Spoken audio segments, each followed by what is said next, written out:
Nidhogg, you are come at a most excellent time. An invitation from a truly preeminent personage was delivered to the manor but a short while ago. Would that you had been present to receive it, but in any event. Sir Emeric de Borel, Lord Speaker of the House of Lords, Lord Commander of the Temple Knights, and Vicomte of House Borel, cordially invites Master Nidhogg to dine with him in his estate. Well, has quit being Lord Commander what he used to. You seem surprised. The messenger assured me that his lord had broached the subject at an earlier date, when the arrangements for the peace offer for the conference were still being finalized. Dude, that was like of course, the intervening was avoided with opportunity for measure. If he hadn't be advocate of peace, displaying the Lord Commander sees no further cause to delay. What say you? To be honest, I'd rather not.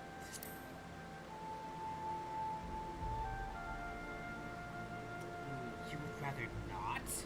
Oh, this is a great shame, but the messenger went out of his way to express how very much he's looking forward to the occasion.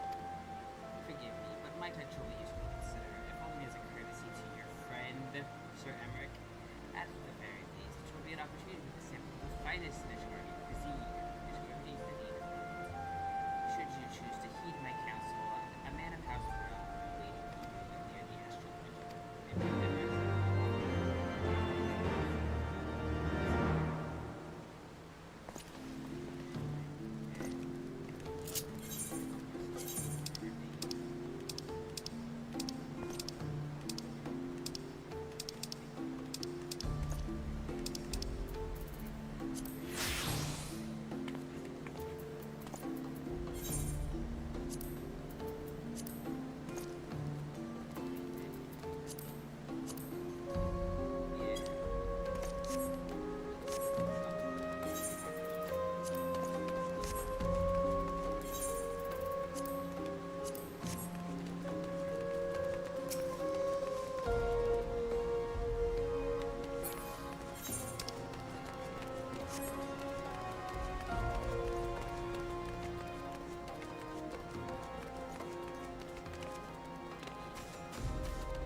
Master Nidhogg, I have the honor and the privilege to serve as head steward of House Borel, though admittedly our staff is somewhat smaller than those of other noble families, the accountable on one hand.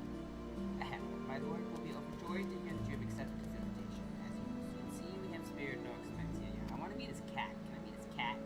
I dare say a man of action such as yourself enjoys nary a moment's respite. Aye, the battlefield beckons even now, I am sure, but for this day we bid you lay down your burdens, raise a glass of peace and prosperity. I want to meet his cat, Emeric's cat. Introduce me to Emeric's cat.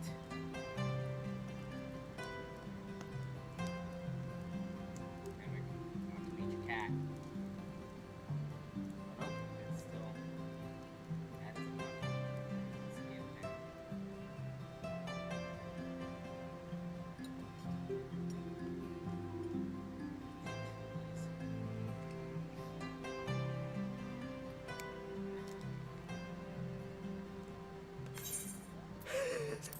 To think the Moogles would prove such harsh taskmasters.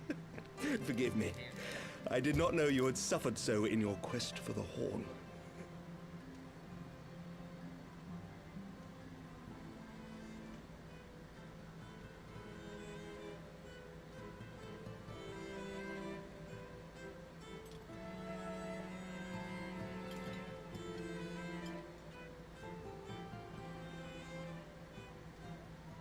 I must say, your spirited accounts always come as a welcome change from the arid reports which fill my days. Welcome change for me. I'm eating a cat. That is not a cat.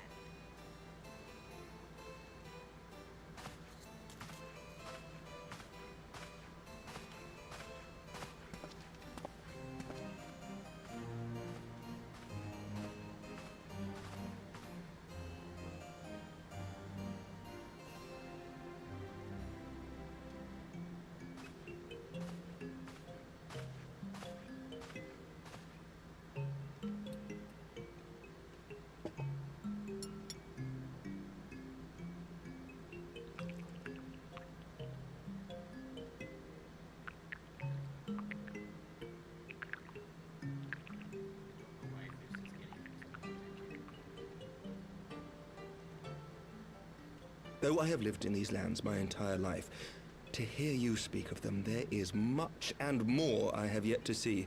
Truly, yours was a marvelous journey.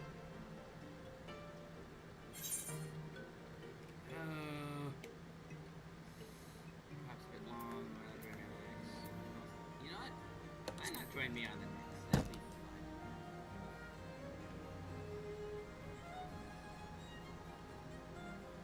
fun. Well, truth be told, when I think back on the sweeping vistas of the churning mists, I do feel some slight pangs of wanderlust. Alas, much as I would like to accept your invitation, I fear my present duties with the House of Lords demand my undivided attention. Someday, perhaps.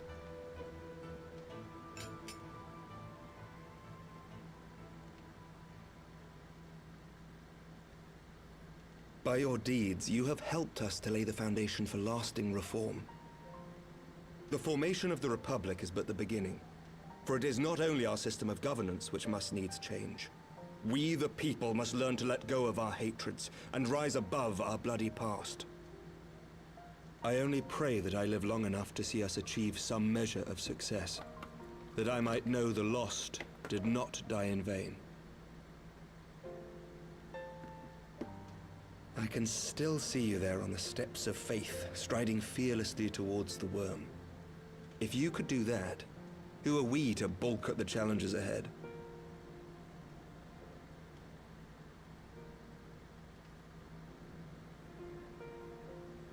The question of how best to strengthen ties with the other great nations of Eorzea has been debated at length in the Lords and Commons of late. As you may imagine, maintaining stability during this period of historic upheaval is our paramount concern. Nevertheless, we are greatly indebted to the Alliance for their support during the Grand Melee, and it would be remiss of us not to repay their faith in kind. Of course, we owe you the greatest debt of all, and it is my hope that in extending our support to you and the Scions, we might also express our gratitude to our neighbors, nay, our fellow Eorzeans, whom we pray you will continue to protect. The Lords and Commons agree on very little, but not a soul in either house begrudges your order this offer of patronage. For all you have done and will do, we thank you. Why are we talking about work? It's supposed to be a meeting of the cat.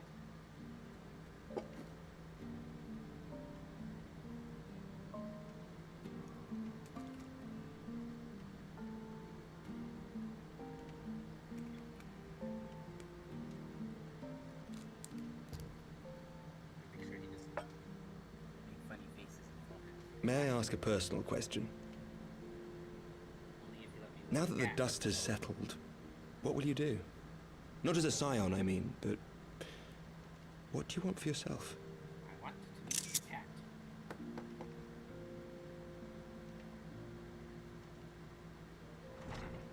Lord Commander, pray forgive the interruption. News from House Fulton? An urgent message for the Warrior of Light. I was instructed to deliver it without delay. Master Thancred returned to the manor a short time ago, bearing an injured maiden. Master Leveilleur and Mistress Tataru are tending to her wounds, but they like not her chances. Respectfully, my lord, they have requested the Warrior of Light's immediate presence. What do they expect me to do? I am not currently. You must go to them, my friend, and I shall go with you. Okay.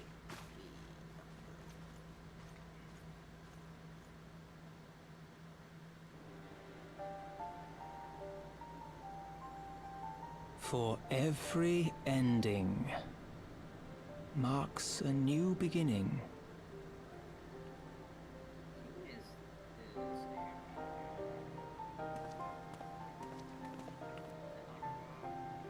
From tragedy and sacrifice, we rise to greet a new dawn, as did she.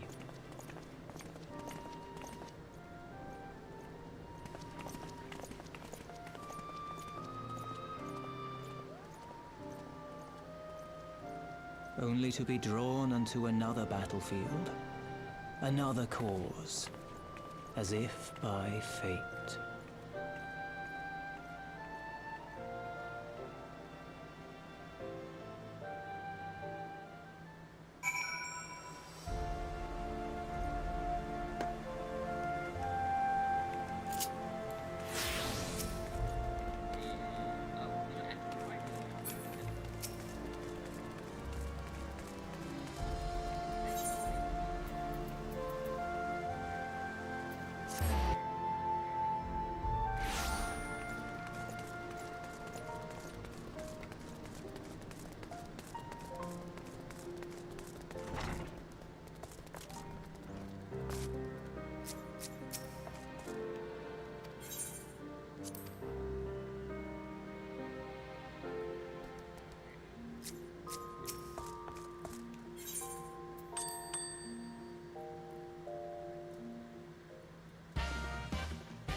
Yes.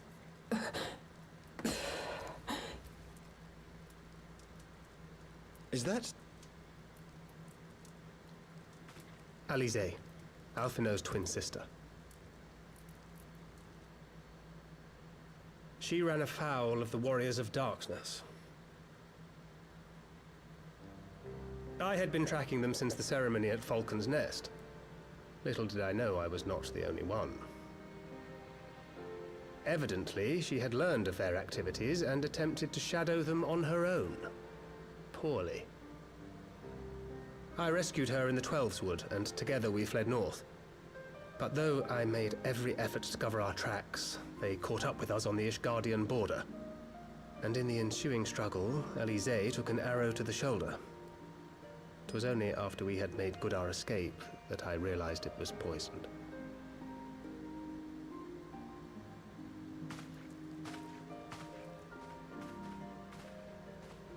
Thank you for coming so quickly. And you, Sir Emmerich. Think nothing of it. How is she? We have done all we can for now. Although the immediate danger has passed, the poison yet lingers in her blood.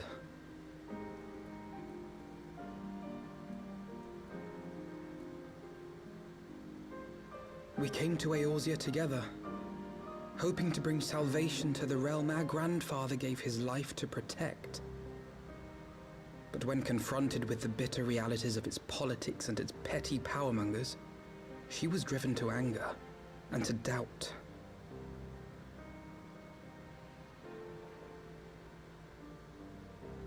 She refused to become embroiled in what she termed Eorzea's squabbles and distance herself from the Scions.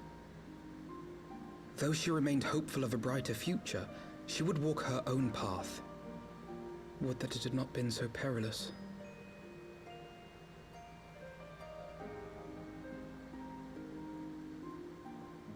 For all our differences, she is as dedicated as any Scion to the salvation of Eorzea. But more than that, she is my sister. To be reunited with her, only to lose her forever. Gods, even to speak the words. Take heart, Master Alphinaud. She will be attended by our most skilled chirurgeons.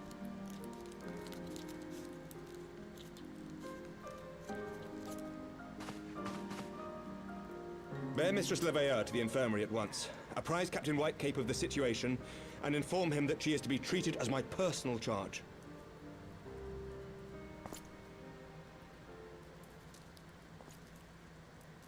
Wait, don't go. Please, come closer.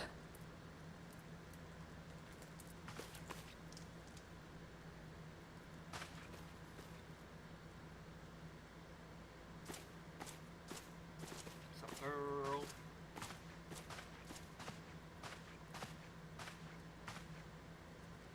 The Warriors of Darkness are in league with the Ascians.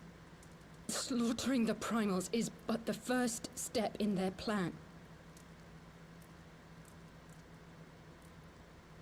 They make for Zelvatol to bring about Garuda's summoning and to kill her.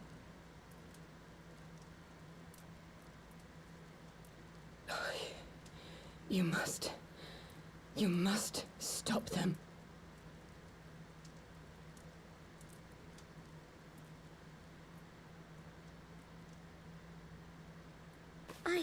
I shall inform the others at once.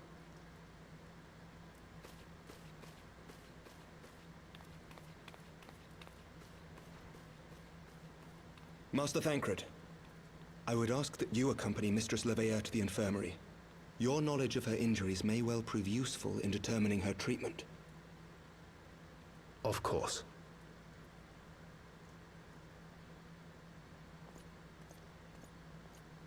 Gunny.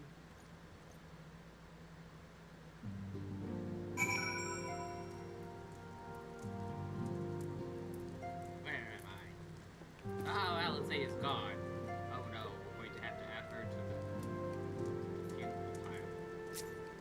2 cards.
not bring Estinian back from the very brink of death. Or am uncomfortably reminded of how he mocked me for praying at his bedside for days on end. What say you, my friend? Shall we turn our attention to a matter whose conclusion we yet have the power to influence? Only if you promise to never call me your friend ever again.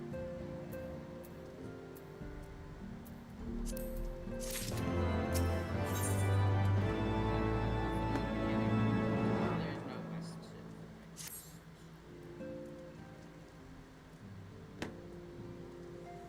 So the warriors of darkness and Asians are conspiring to bring about something that they might produce a sword.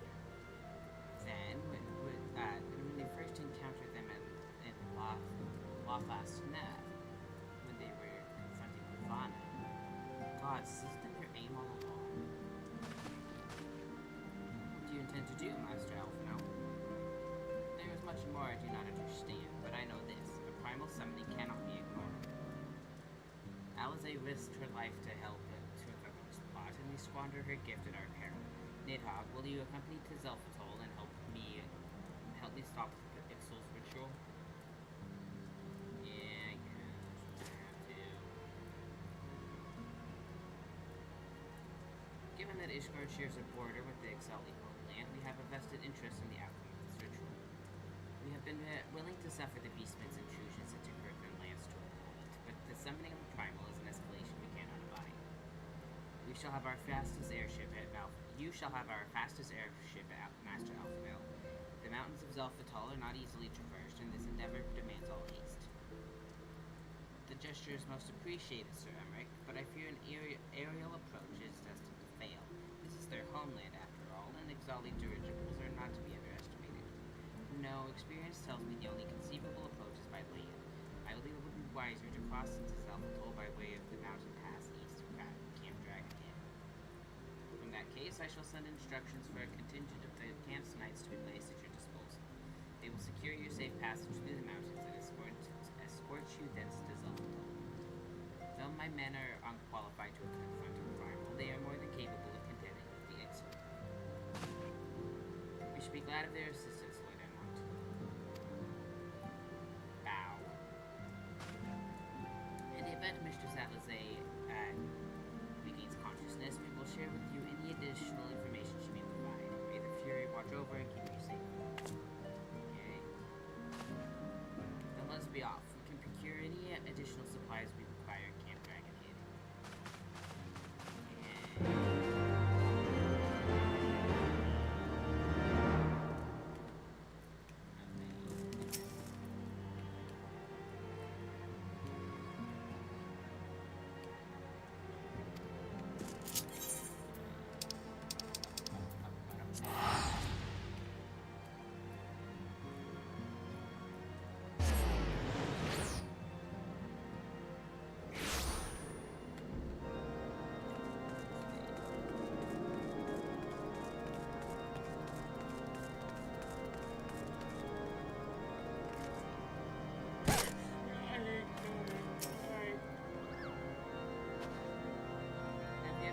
Fire then, excellent. Oh shit, the entrance to the path is north of the map land and due east of Camp Dragonhead. Though it is normally guarded by a score of Ixali warriors, I have been informed that House Recon knights have already dispatched. The enemy's gate lies open, and you can walk through.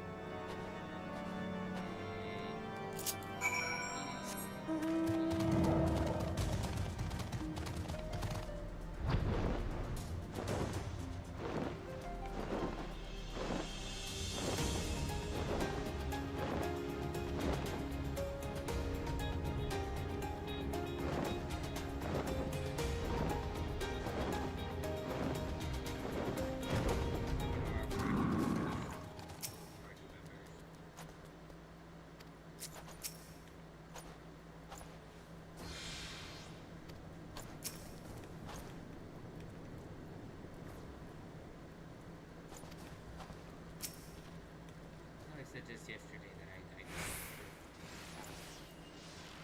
these players with master. But that's only for leveling. When it comes to the story, I just like Liberties because it's more fun that way, and also I don't have to Master Alphino, Master Nidhogg. Nidhogg. As you can see, the gate is ours. Be advised that our scouts are reporting increased activity around the first mountain. Simply put, they are up to something important. We stand ready to escort you to Zalfatol and aid you as you see fit. The enemy will be thick on the ground. Upon arriving, let us advance with care as we search for the site of the summoning ritual. If the gods are good, we should only have to contend with the exile. But if they are not, we may be forced into battle with the warriors of darkness. Yeah.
Away with you!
Much appreciated.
So they were unable to see the ritual to its completion. Then Garuda is no longer a threat, and whatever the Ascians and the Warriors of Darkness were planning has come to naught. But we should not tarry. The Knights have secured our path to safety.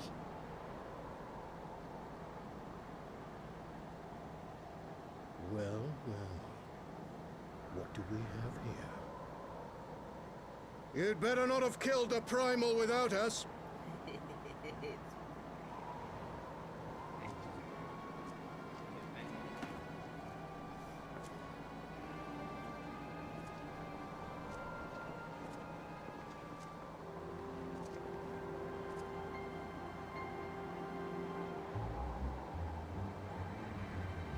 You! Wait, I know you. Still walking, I see. I could have sworn my aim was true. Just what is your game? Leading us the long way so these fools could step in and claim our prize? No. Let's not make hasty accusations. By the look of things, the ritual was proceeding as planned. We arrived at the appointed hour. 'Twas they who erred.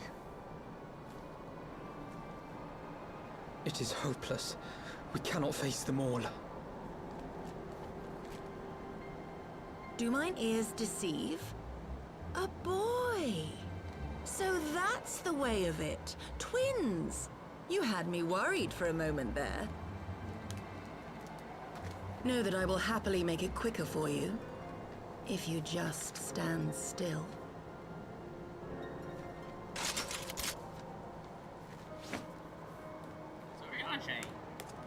Enough, Jarumul. We wouldn't want to upset the man in white with any unnecessary bloodshed now, would we?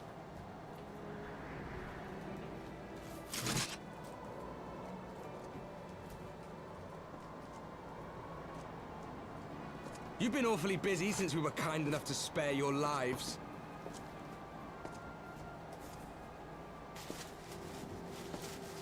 While you were idly consorting with the Ascians, you mean? 7 hells! What could you possibly hope to achieve? Should I explain it to you? Very well. Consider it a reward of sorts for beating us here. You know the tale of Hydaelyn and Zodiac, I take it? Of the Great Sundering and the reflections it created?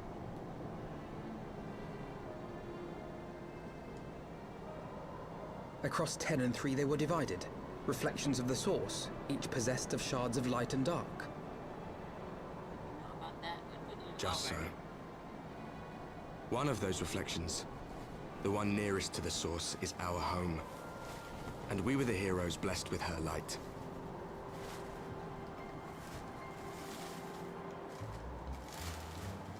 But not all worlds hold light and dark in equal measure. In ours, the power of light was greater by far. So the Ascians, who once threatened our home, were no match. And they fell before us, one after another, till none were left. Victory, we thought. And then came the light. A flood of pure, blinding radiance, annihilating shadow and color and life itself. Ere long, it will consume our world, leaving naught in its wake but blank perfection. That cannot be. Do you honestly expect us to believe such a story? Believe what you like. But it has happened before, on a world far removed from ours. The 13th, which was swallowed by the dark and transformed into what you call the Void.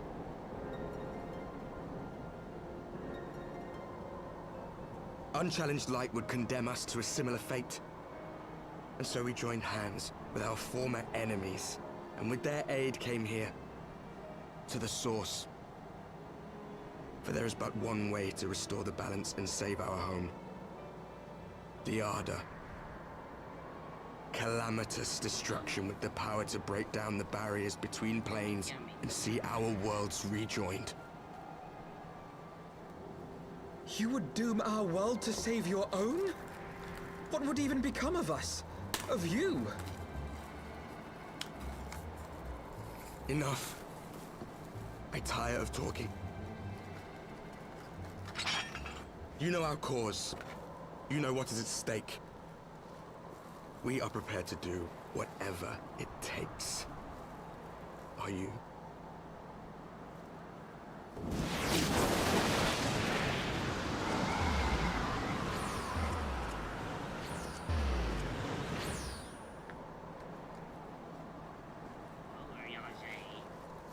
If there is aught you would say, say it. Otherwise, begone. You have no friends here. Oh, that's me. Me too, Rianche.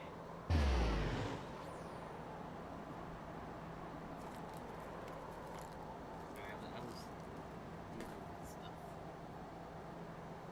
Our package, Chewy, putting all the stuff away.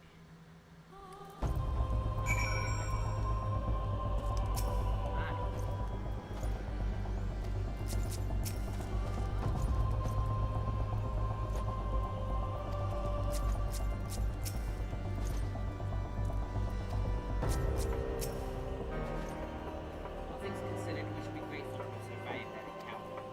If it could be true, that to save their world, they must bring neither to ours. No, it matters not. Such wanton destruction is beyond justification. Whatever their reasons, they must be stopped. The sacrifice of the life, the loss, it ends here.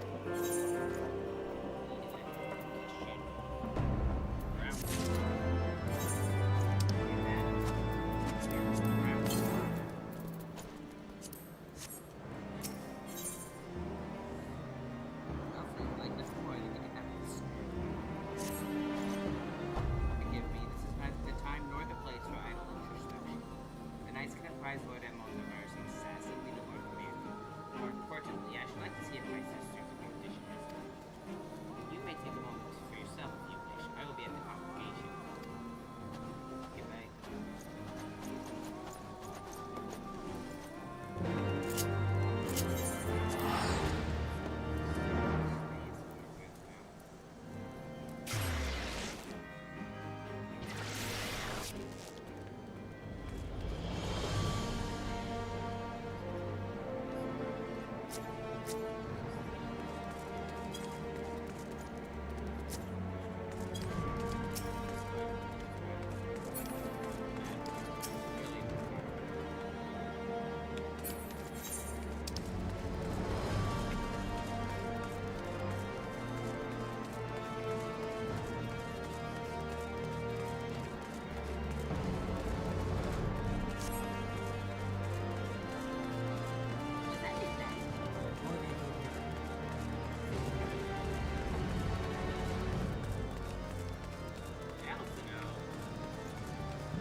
Alize, how are you feeling?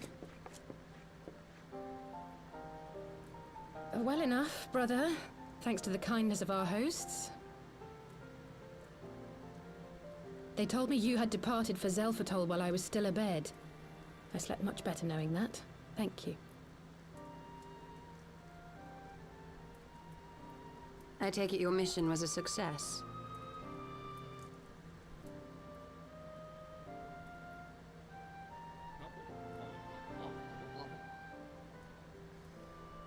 As if we needed any further confirmation that they are in league with the Ascians. But to save another world? I think not. I too thought his story fanciful at first. But it is possible there may be a kernel of truth in all of this. At the very least, none of his claims contradict the word's account. You were following these people, Alice. Why? During my travels, I had oft enjoyed tales of the Scions and their exploits. But after a time, I began to hear whispers of a gifted and theretofore unknown band of adventurers. Adventurers who had supposedly sworn to travel the realm slaying primals in the Scion's stead. The Warriors of Darkness. And in the course of investigating these rumors, you stumbled upon the Ascians' involvement.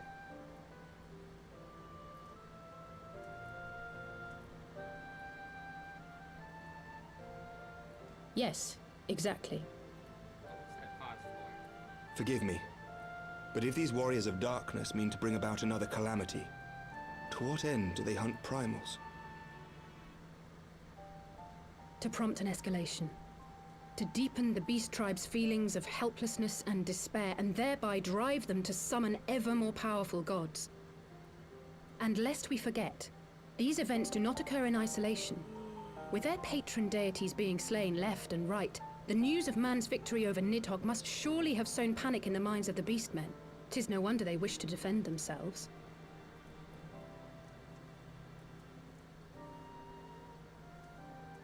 Power answered with greater power, death with more death.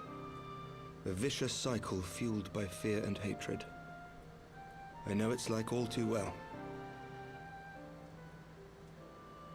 Indeed. The Ascians sow discord and desperation, and the Warriors of Darkness reap the harvest. And so it continues. Yet that is not the extent of their ambitions. The Ascian himself observed that once the powerless realize that the old gods have failed them, they will have little recourse but to look to a new one.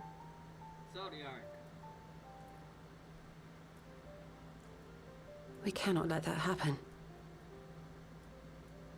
It should come as no surprise, but Alice and I have uncovered evidence that the Ascians have been manipulating certain parties to ensure that a constant stream of crystals flows into the hands of the beast tribes. If we sever these supply lines, we should at least be able to slow the escalation. Agreed. Kral and I shall journey to Zelphatol and learn what we can of the Ixal's source.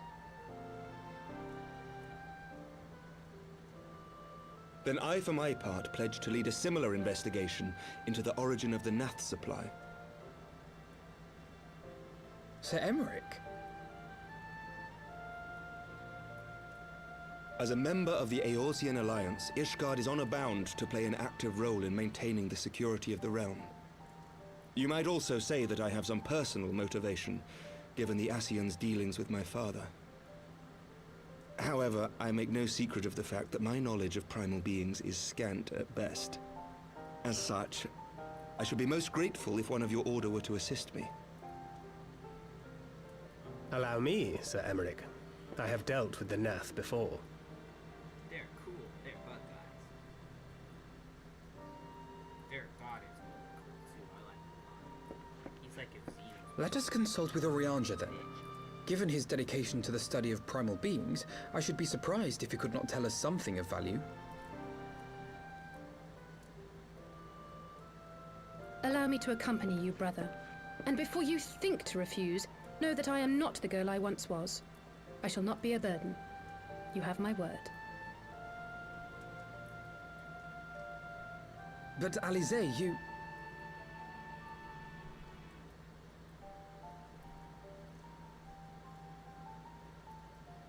You are more than welcome. After all, it was you who set us upon this path.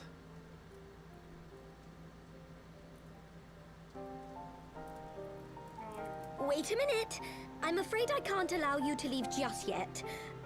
Not until you try on the new outfit I prepared for you.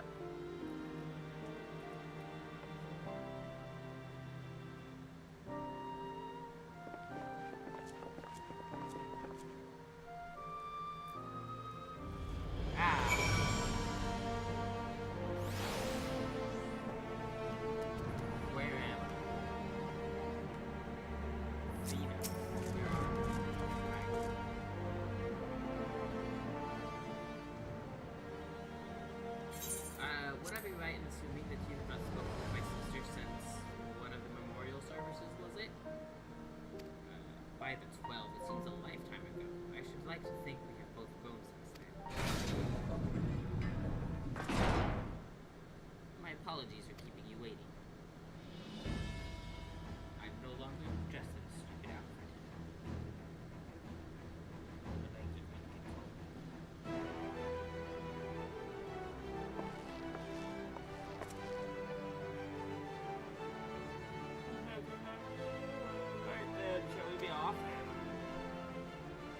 Never ceases to impress. For a moment, I feared she might furnish you with an identical outfit. Priest the 12 she did not. Father and mother were rather too fond of making us wear matching clothes. You remember that time at the studio when that girl of yours crept up behind me in the hall and whispered, "Sister, please, she was not my..." Can we not have this conversation in front of the warrior of light? No, I want to hear. Tell me more embarrassing stories about Alpha. So be it, another time for this, perhaps. It's an honor, Nidhogg. I realize that we are barely acquainted, but having heard so much about you, it hardly feels that way.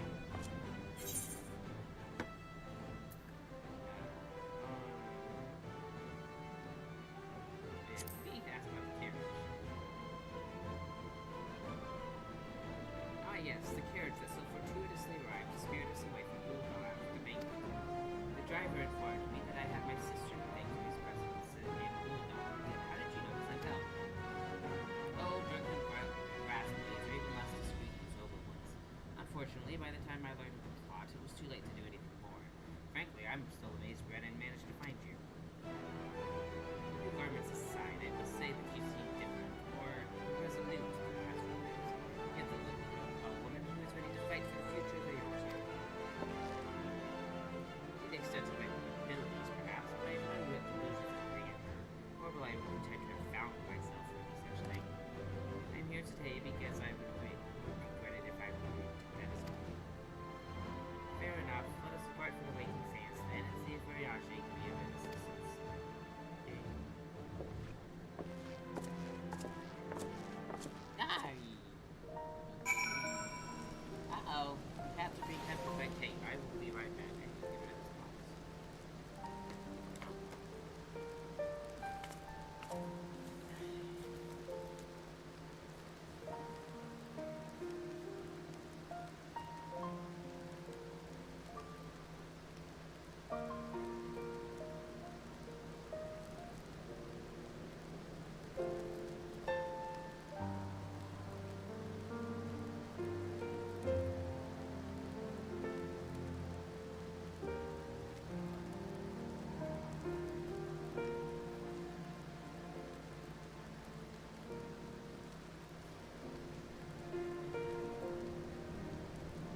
too have heard tales in recent days of primal beings rising up only to be cast down by forces unknown.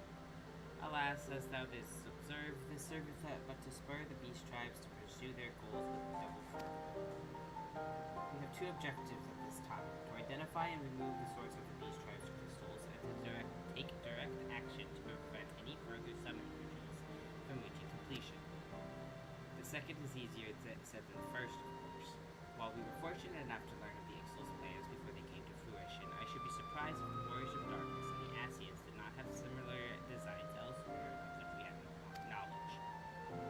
Thou wert wise to come hither, for this very day did I receive the tidings most troubling from across the Strait of Merylton.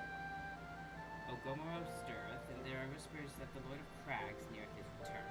Mere rumors, mark thou, but in light of thine own discoveries, thou canst still afford to turn a deaf ear to their claims.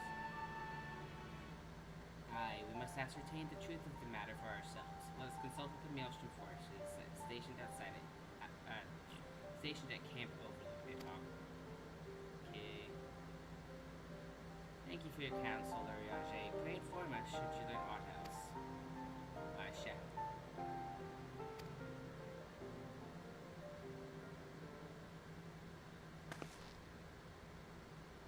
If I may, brother. Ariage, is there anything else you would like to say?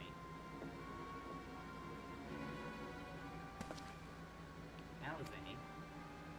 If not, then never mind. I only ask because you're normally rather more verbose.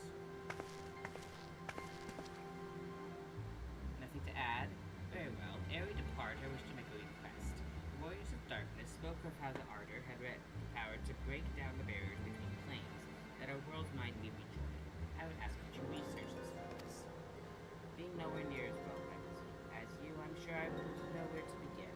That said, I have heard of a promising tome. The Garen Oracles. Mayhap you could start there.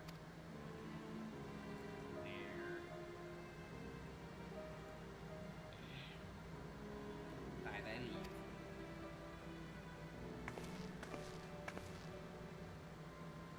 Camp Overlook, was it? Very well.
Radar to appeal to Maelstrom command for reinforcements. Whatever it is, we don't want it here. Well, fancy that. Just when my kobold problems look to be coming to a head, the sirens of the Seventh Dawn turn up, itching to pitch in. Bloody brilliant timing. Timing is what it is. Right then, let's get to it.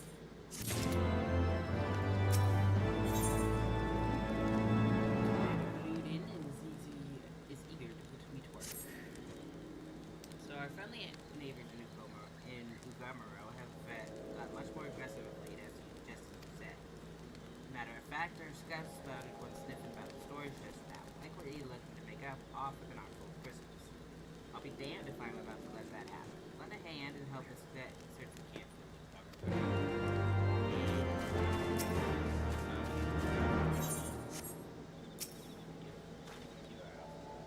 Our Maelstrom friend seems to not seem notably more agitated than when we first realized. Do you happen to know why that might be? Merely there's kobolds sitting around.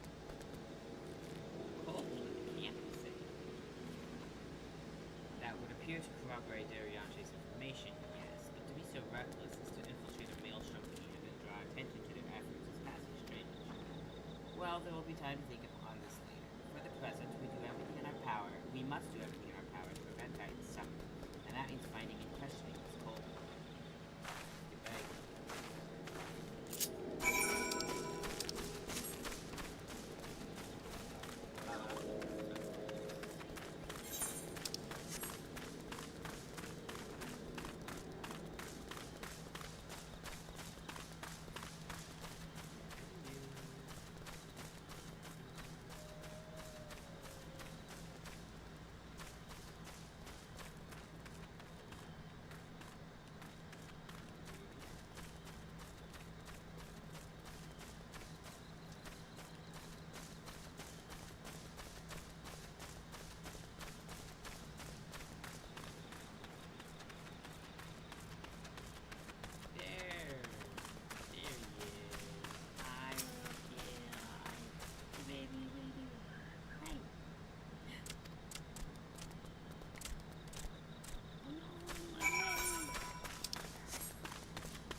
Where did he go? There he is.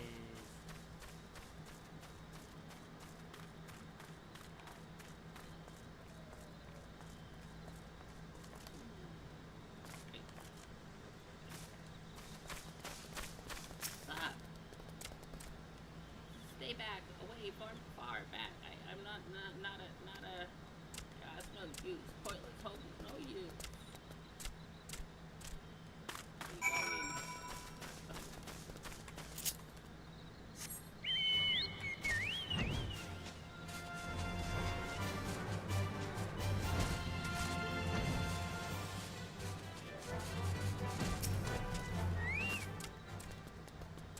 Where you going? Please don't hurt me. I only wish to talk. Yes, just talk. Yeah. If you want to talk, stop running away, talk. I know you are a small child.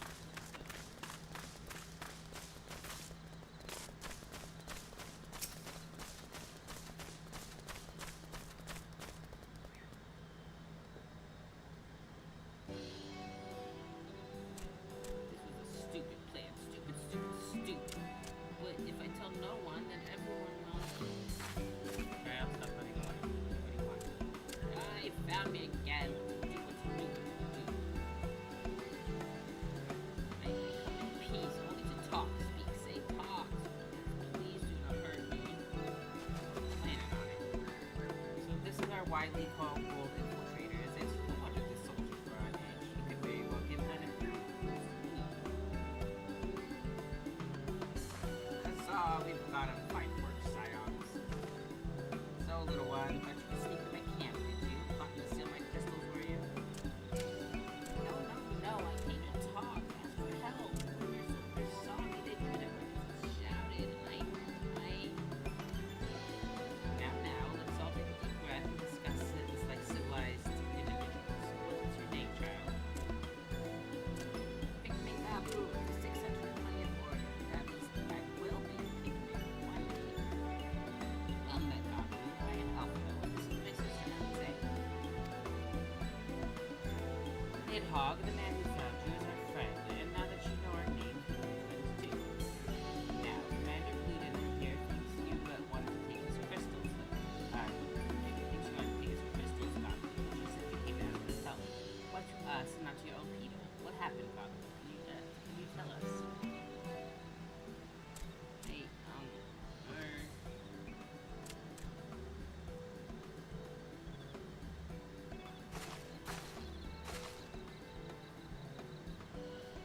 No one is going to hurt you, alright? Not while we're here, I promise.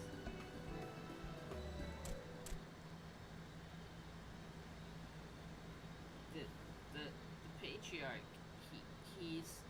Gulp. The Patriarch is going to summon the Great Father again, and you have to stop him. Beat him, fight him, stop him.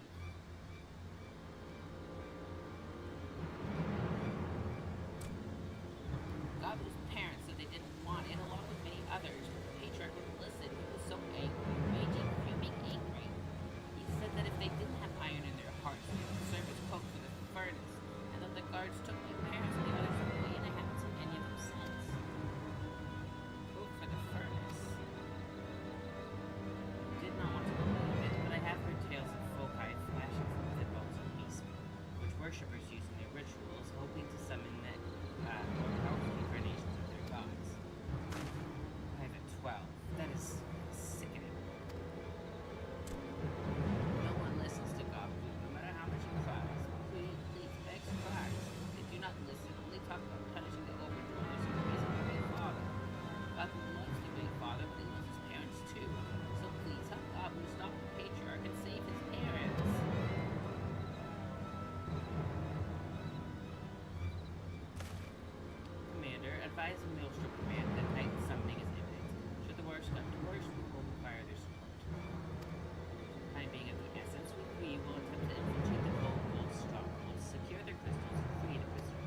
faith that we may yet stop the ritual. We would surely have detected the associated etheric disturbance had it typed in the manifesto already.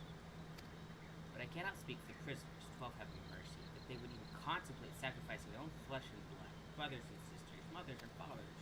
Time is of the essence. We must see what else Gabu knows and formulate a plan without further delay.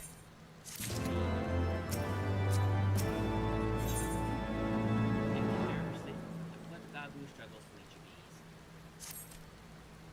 I have heard Great Father Titan loves crystals, cherishes, covets, loves them, and if we gather enough, he will return. That's why the Patriarch told everyone to go forth and gather them. So I was thinking, if we take all the crystals away, maybe the Great Father won't come. Hey, good Gabu. I was just thinking the same thing. Do you know where these crystals are stored? I know. Oh. Several spots, each defended by a different order. Gabu wanted to steal them, but he was too afraid to go alone. Yes, too afraid to go alone. But together we can take them and hide them. Come, Gabu will lead you to the first cache. Okay.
Short. If you have the crystals, we should move it on to the next cache. Okay. Did you hear me, brother? Mother! Aye, it's just that.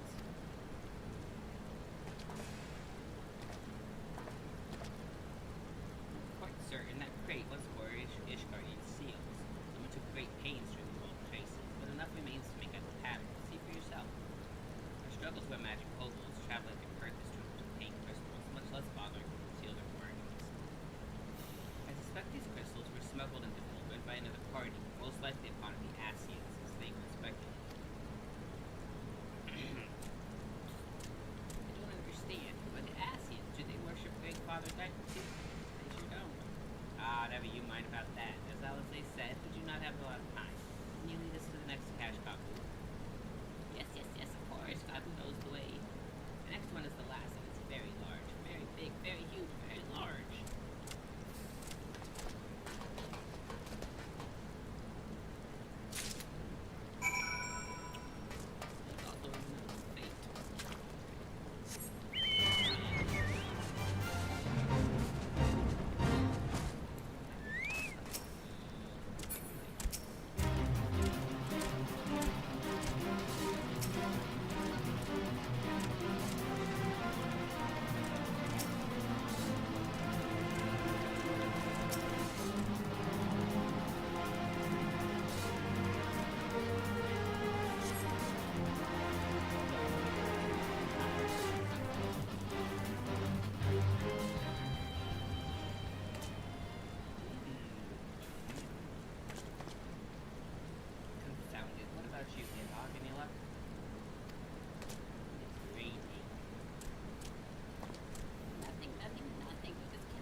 Within Ogomuro, where there's some Titan once before, and mean to do so again. It is the only explanation.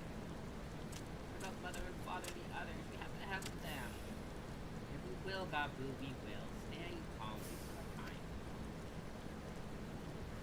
We have yet to call for the remaining crates, yes? If they had, then they would have found the other caches empty and sounded the alarm. Nevertheless, we believe the time for stealth has passed.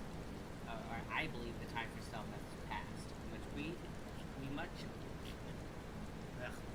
must reach the navel and seize the remaining crystals.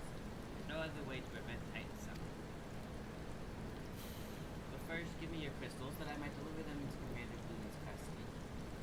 We dare not take them into the bowels of the earth.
You monster, how could you?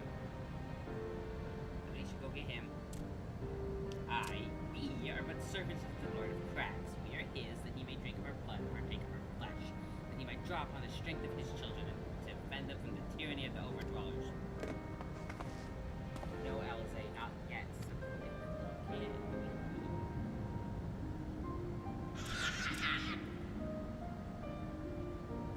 I understand, Patriarch, I do. Your fear, your anger, your hate. We do anything to protect your people, anything to deliver them from despair, whatever it takes to ensure that those who threaten you can never do so again. But in your single-minded pursuit of this objective, you have brought suffering to your own kin and kin. You have sacrificed the lives of the very people you sought to protect. But it need not be this way, Patriarch. Renounce this bloody course. Cease your attempts to summon your god and work with us together to build a lasting peace. Another peace to be abandoned at the overdwellers' convenience. Oathbreakers, all of you. Liars, betrayers, oathbreakers. You take and you take and you take, and when you have had your the last until you grow hungry again. I mean, you're not wrong. And when we dare to defend ourselves, you declare that this beast tribe cannot be suffered to live, that our god drains the land of Ether, that's true, and brings not but suffering, death, destruction, suffering upon us all. I will hear no more lies from you and yours, Overdweller. You ruined your own lands, you will not ruin ours. Said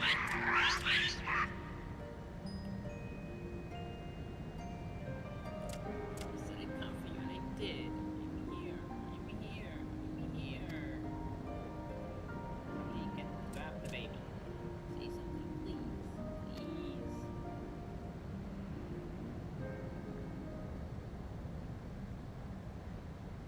Please. Please. Yeah, grab some shoulder. Just like so. Ground under.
Must away.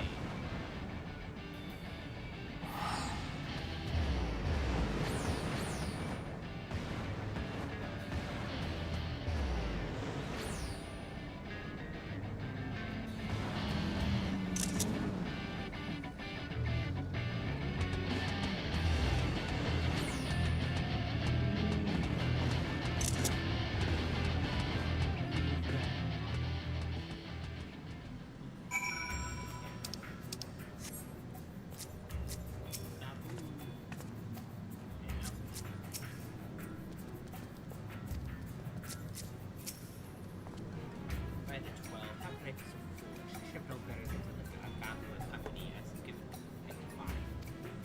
His anguish and despair have deserved further fight, just as surely as would the supplications of the faithful.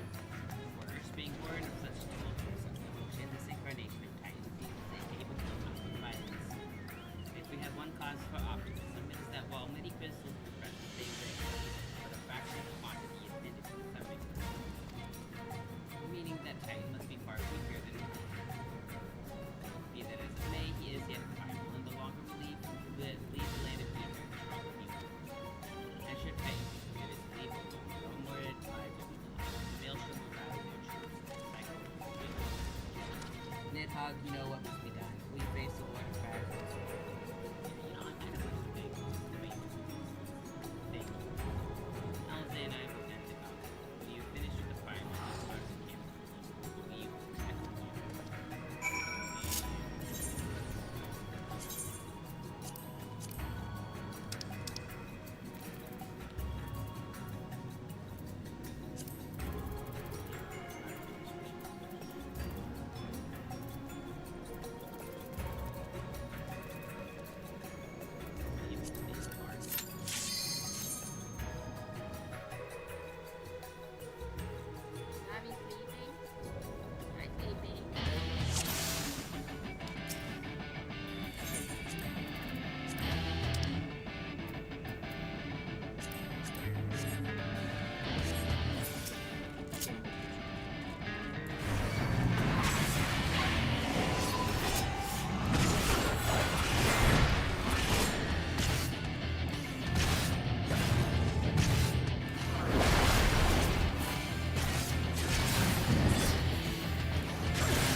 is, did I not tell you he would return safe and sound?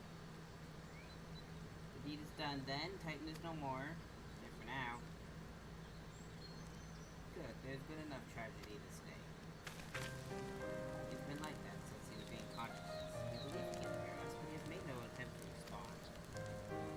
He's almost certainly still in shock, but we cannot discount the possibility that he should succumb to your powerless influence. Should that prove to be the case, I mean, if he did, then he must be put to death like any other thrall, such as the Alliance's policy, yes? You have the right of it. But we must not rush to conclusions. After all, we once feared that Azael's followers were beyond reason, and many have since laid down their arms and accepted Ishkar's peace. We can but watch, wait, and pray.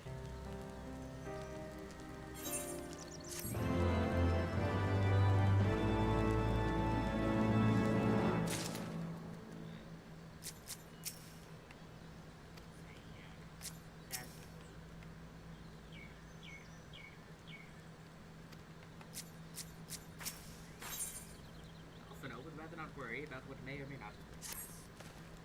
There is not to be gained from dwelling on an eventuality over which we have no control, much less one which may never even come to pass. Let us tend to more immediate matters, informing Commander Bluden of the Titan's demise, for example. You may be certain that he will be glad of the news. Would you be so kind as to break it down?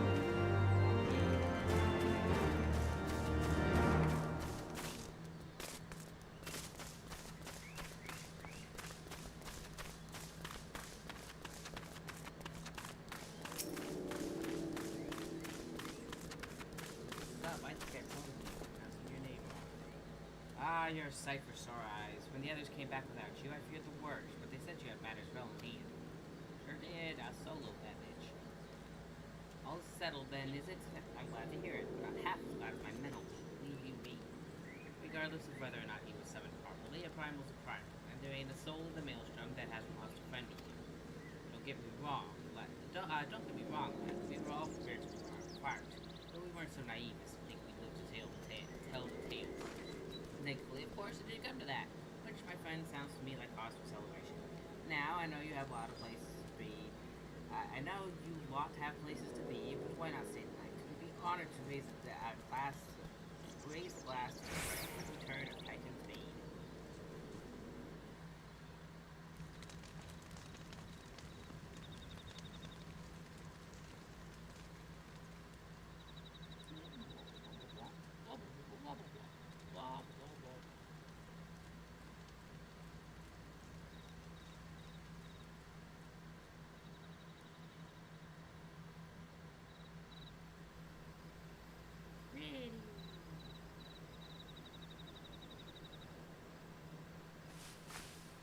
Who goes there? Me. Oh, it's you. Forgive me for straying from the camp. He hasn't been feeling too welcome, to say the least. I thought a change of scenery might do him good. But, alas. It's being mean to the baby. I will kill him. Place me in the red.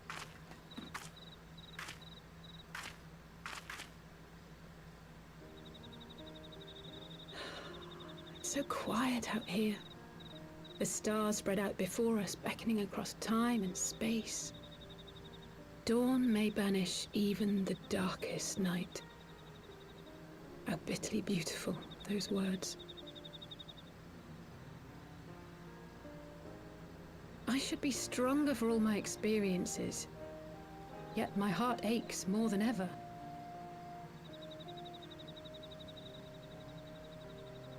I never understood why Grandfather gave his life that day. I thought that if I came here, I would find the answers I needed. But when I finally laid eyes on the land he sacrificed everything to save, saw firsthand the bickering, the pettiness, I was disappointed.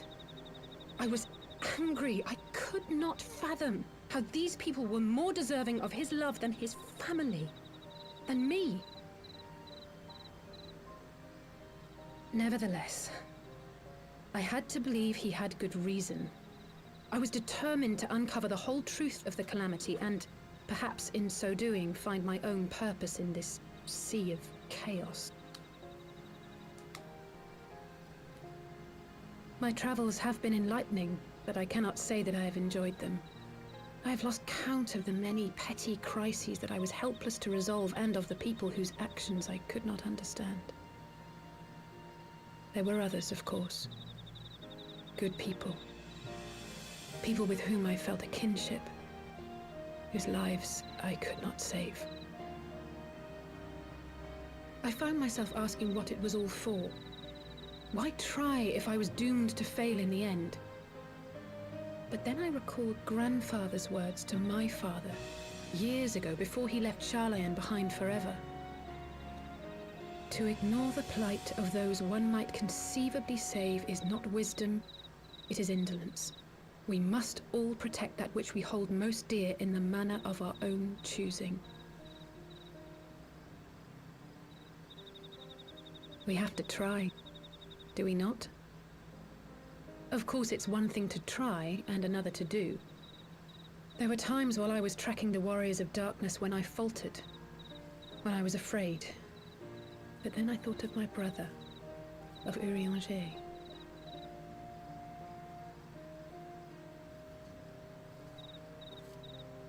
Oh, pray forgive me. This conversation has been rather one-sided, hasn't it? Mayhap you could recount some of your adventures in Ishgard. It was cold, it was gray, it was full of assholes. I'll talk to Spencer about Alpha, because it's interested to hear about his brother. Give a shit about the others. We had no clear memories of our life in the hinterlands, having returned to the motherland as infants. Nevertheless, I am quite familiar with Master Matoya, as is every Sharlayan. I should like to speak with her someday. 'Twould not surprise me if Alphino's recent maturation was at least somewhat due to her sage guidance. I would never tell him this, of course, but there have been moments when I've caught myself thinking of him as an elder brother. The hopes and dreams of so many rest on your shoulders, Warrior of Light. As long as the sun rises, we can but carry on, for the sake of those we hold dear.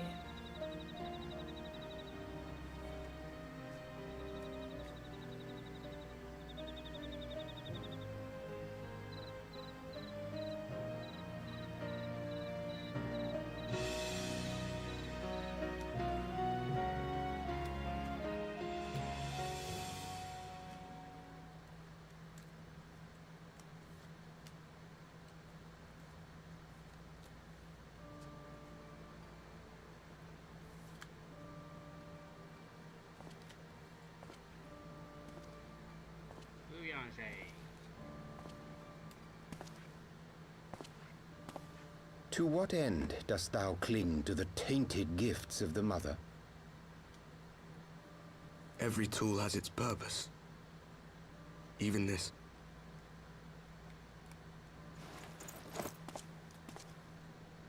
Well, what is it? The seeds sown in Vilbrand have been plucked from the earth and left to wither.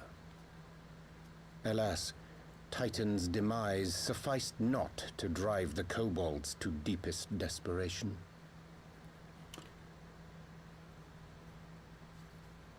What did the man in white have to say? That we are to proceed as he did first set forth. Well, that's easy for him to say. It's not his bloody world on the brink of destruction, is it?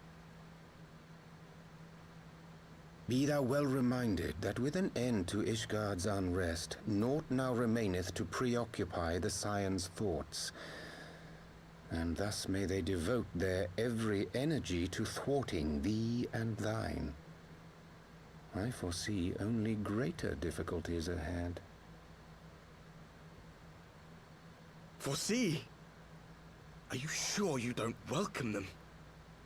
I'm starting to think you might hold a candle for your old friends after all. Pray do not mistake mine intent. I but look upon the path which lieth before us with due trepidation.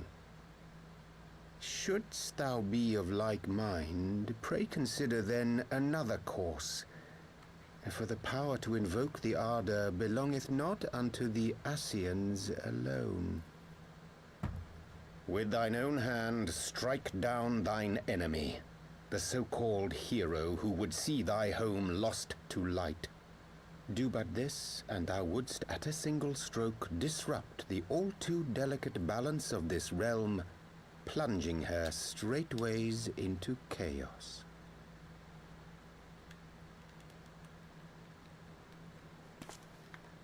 You do realize what you're suggesting, yes?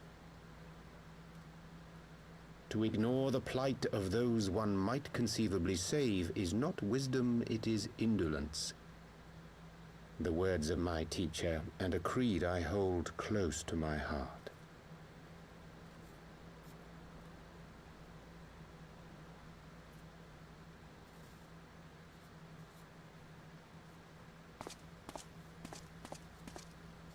Very well.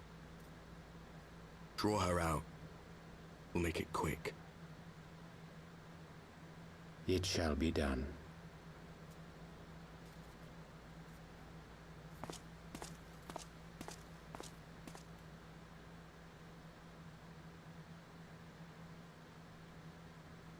What good a creed one cannot uphold? What hurts soothed? What lives saved? Oh, hapless fool, what hast thou wrought by thine own hands? Minfilia, my friends, I shall not now beg your forgiveness. Full deeply though it paineth me to walk it, I shall not stray from my chosen path. As Moonbreeder remains steadfast, so too shall I.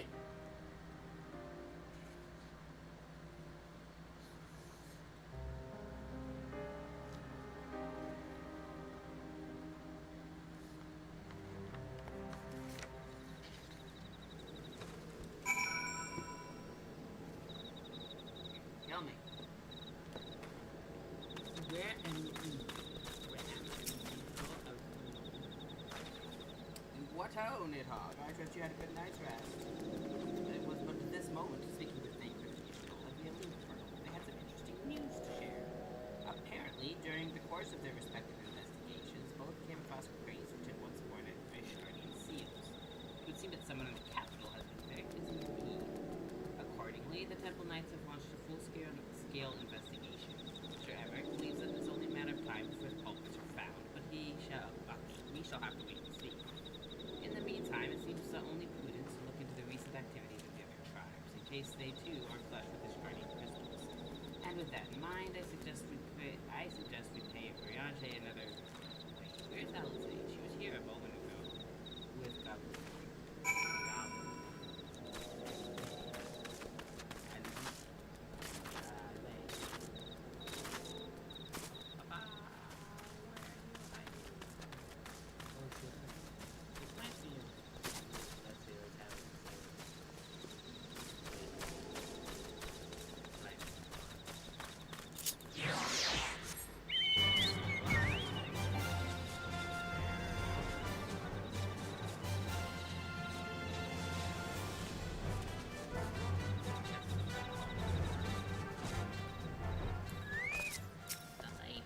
So small. He just took a kobold model and they made it little. But it's so cute.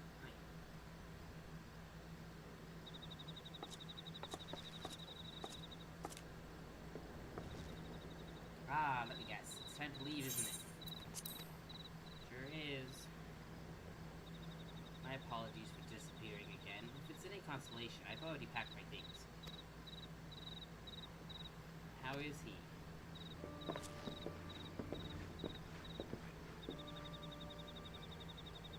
Brother, Commander Bloated, something that tells me you are not solely here out of concern for his welfare. But to answer your question, there's been no change. He will not speak or eat. I'm not even sure if he slept.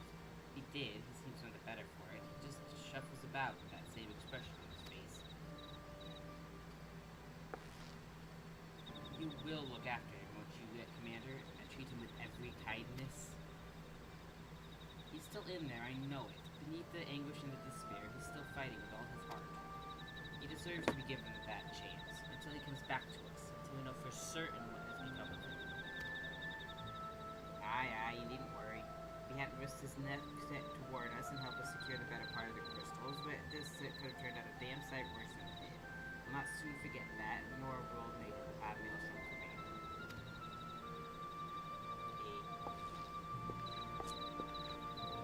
I'm so sorry, Goblin. You should never have been made so. And I know I cannot possibly understand. There's nothing I can do or say. Pain, the helplessness. Hold fast to the memories of better times. Remember them as they were. And when it hurts so much your heart feels fit to burst, let it burst. Let it burst and fill up again with your love. And never, ever forget. Come along, little one.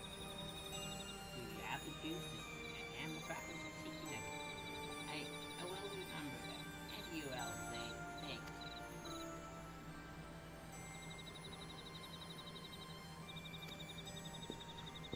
Bye. Enjoy your chicken nuggets. And apple juice. Have fun, have faith, sister. Your words have reached him. In time, you will recover. And those who orchestrated these events will be made to answer for their crimes. They did.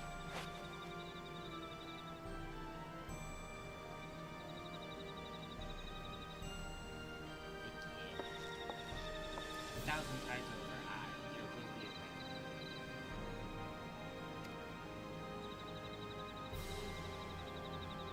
Nod.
We have heard the glad tidings from Aromodo, my friends. By the grace of the 12 and your most valiant efforts, the people of Linsolomensem may rest easy.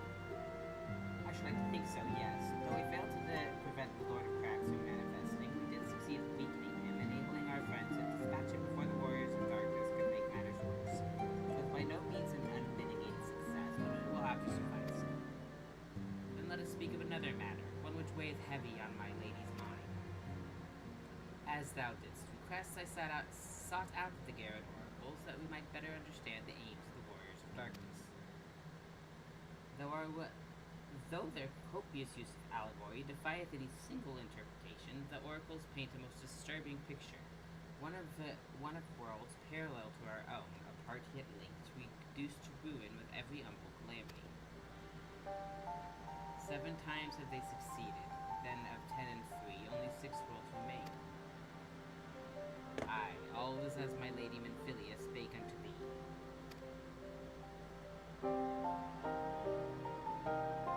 As for what becometh of these reflections when they and the sorcerer join, frail flesh undone in humble fires, each soul centereth her to her call, to flow unto the endless sea, there to endure as one in them. Then, if the warriors of darkness succeed, everyone in the world will die. In essence, the verse speaketh of the renunciation of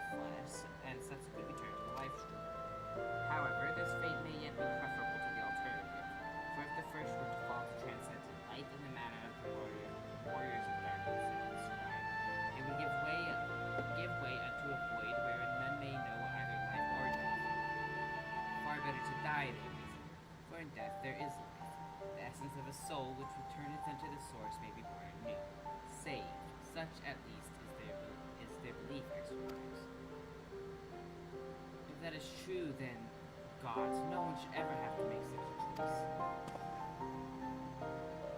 Ere we speak further on this subject, I would share with thee another recent discovery. It would seem that several sizable shipments of crystals have been delivered into the hands of a certain Alamegan herds. Alamegans? Strange. And you believe this to be the work of the same Ishgardian smugglers who have supplied the beast tribes? I know beyond a shadow of a doubt. And lest thou wonder, if I should remind you that the Asians did once attempt to bring about the seventh scroll.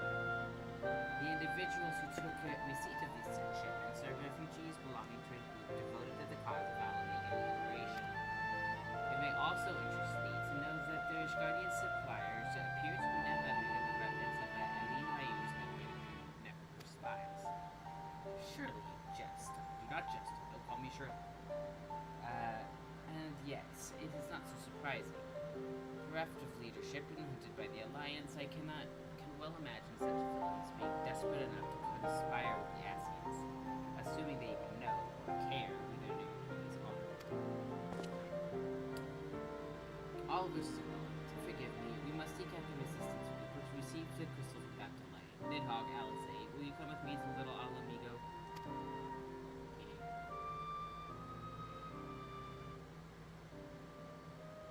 Yes, of course. I should like to hear what they have to say for themselves, firsthand.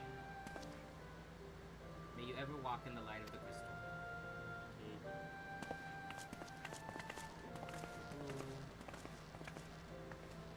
Beta Alamigo.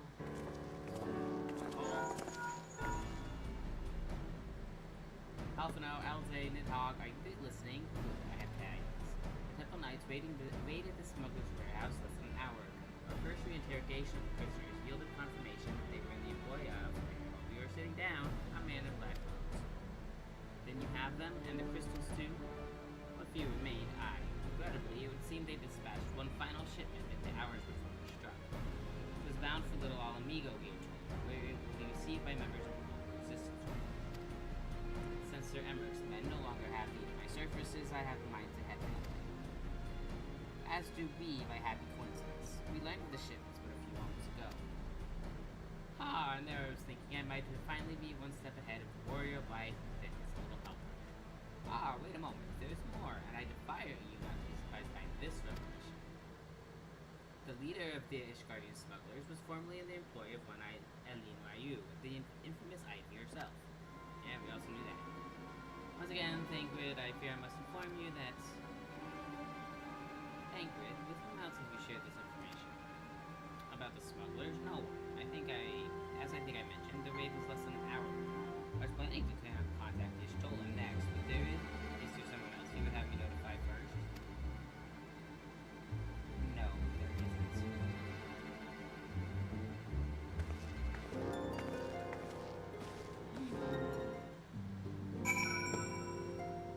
How portentous.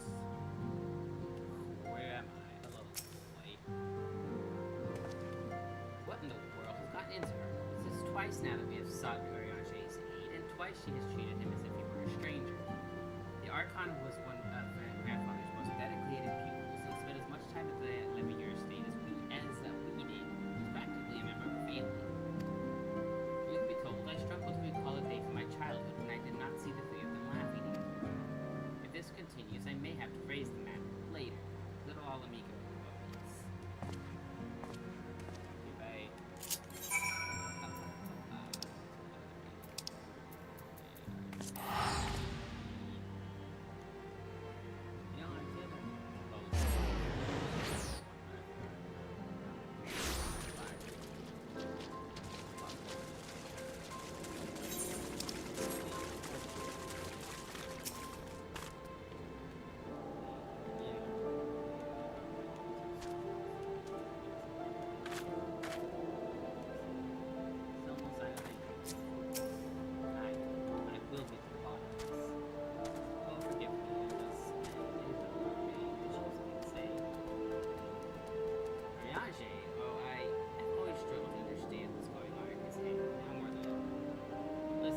Nidhogg. If anything should happen, it should be me who...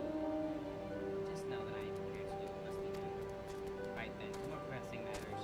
Since we have no idea when Thancred might arrive, I suggest we see what information we can gather in his absence.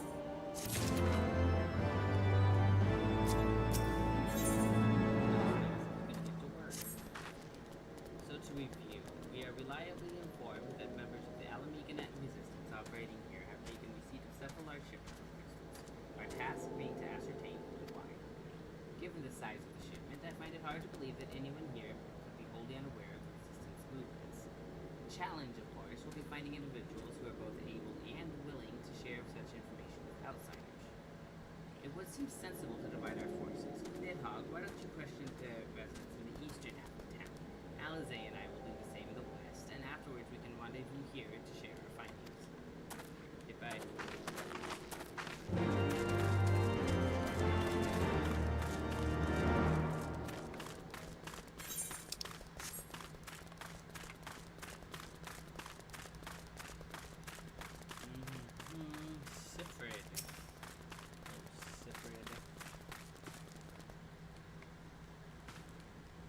Let me guess. Come to join the fight, have you? No need to deny it, friend. You're not the first to answer the Griffin's call. While he's lit a fire in every Alamigan's heart, he's also inspired more than a few Ulgons to pledge themselves to the cause. Little wonder, the Guardians won't stop until we're all outdated. I am not Ulgon. Hello. I see you there, going around asking questions, looking for the Griffith in his lot, I'll bet. Seems they're the talk of little Alamigo these days. Folk wondering what he's about, what he's got in store for the Guardians, and what's into that mask of him, of course. Some say he's hardly got a face, what with all the scars. Others reckon he's been marked for death by the Empire, and that they'd set a bloody legion if they knew he was here. Your guess is as good as mine. My guess is that he looks a little bit sloppy.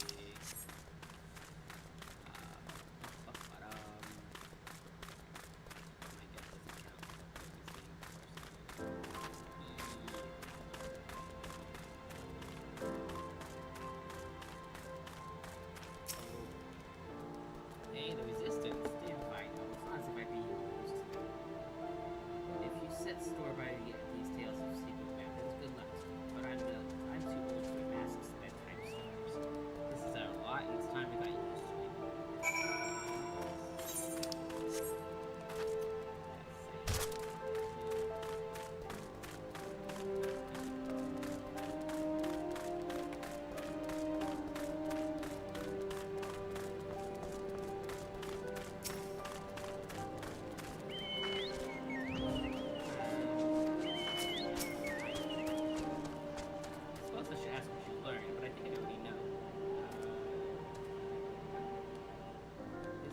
Seems to be the leader of a newly formed faction within the Resistance, the Masks. Yet despite their growing popularity, no one seems to know much about them. Only that they are the most aggressively militant group to join the movement in recent memory. Indeed, many claim their commitment to the cause of Alamigan liberation is unrivaled. We can but hope their revolutionary fervor is never channeled in the direction of crime. Though I feel confident that this is the group which received the crystal shipments, we yet lack proof. Before taking any action, I would speak with the settlement's leader to confirm my suspicions, and mayhap enlist his help while I am about it. Given that you and Gunthebold are already acquainted, mayhap it would be best if you took the lead, shall we? So you take the lead, and then they want to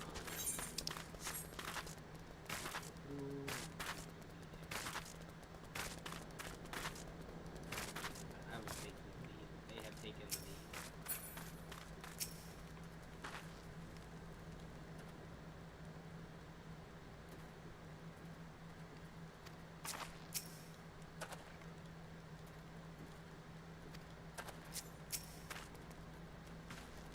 Much as it pleases me to see you again, Nidhogg, I can't help but wonder if I should be worried.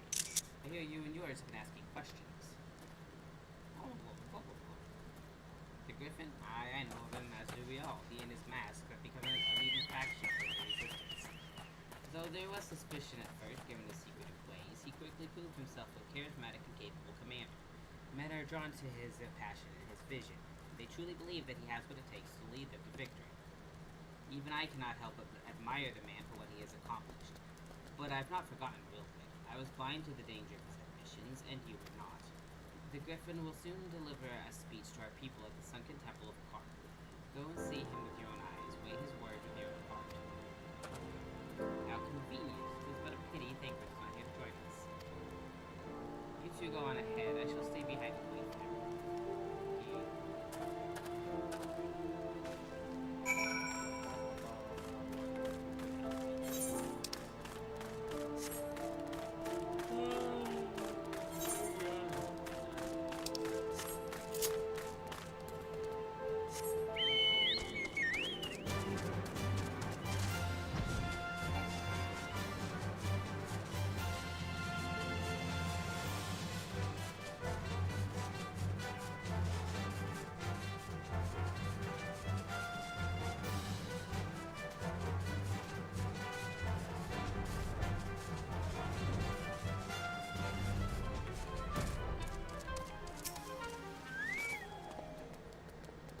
Done already? I hear voices coming from within. I don't have to talk. It's just a voice cutscene. My phone pressed.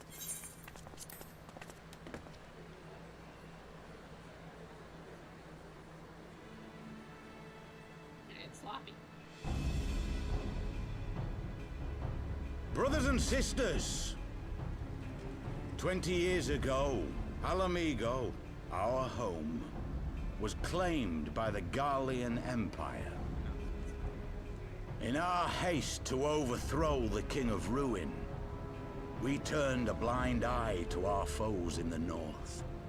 With our glorious revolution, we but laid a path for a new tyrant to succeed the old. And when confronted with our failure, we fled.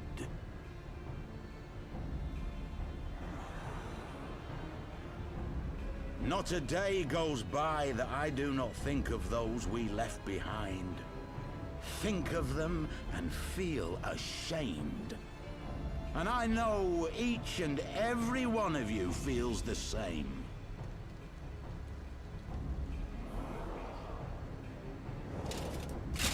We abandoned them, our own flesh and blood, to labor till their backs gave in and their breath gave out. Building the twisted steel ramparts which now mar our once majestic mountains. We abandoned them, the brave and true, to fight and die for their country, or worse, to be conscripted and sent off to rob another poor bastard of his home. We abandoned them, the meek and powerless, to bow and scrape when the Garleans pass, to sully themselves that they might live to see another day of misery.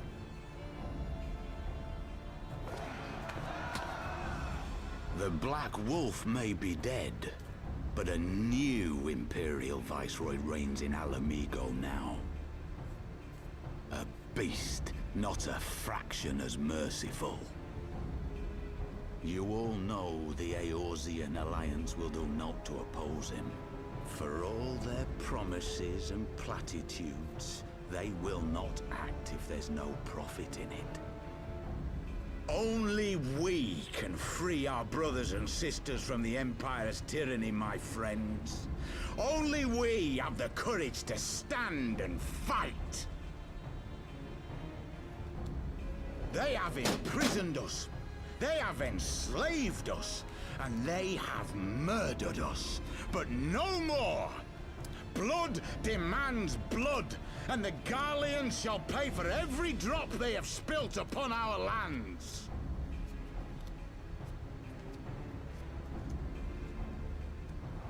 This I promise you, for we have a power within us, my friends. A power befitting our pride, our righteousness.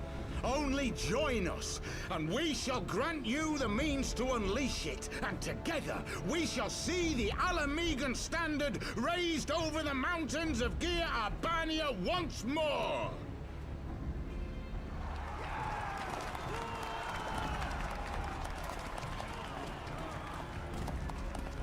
A power befitting their pride. Not at all ominous, that. Wait, is that...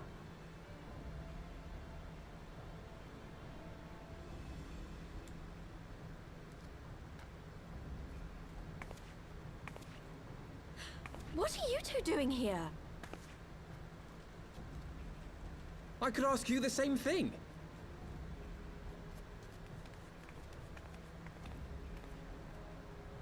Well, this is quite the surprise. If you see what I see, if you feel as I feel... Might I suggest we continue this conversation in more agreeable surroundings? For it is not strength of arms that will win this battle, but strength of heart.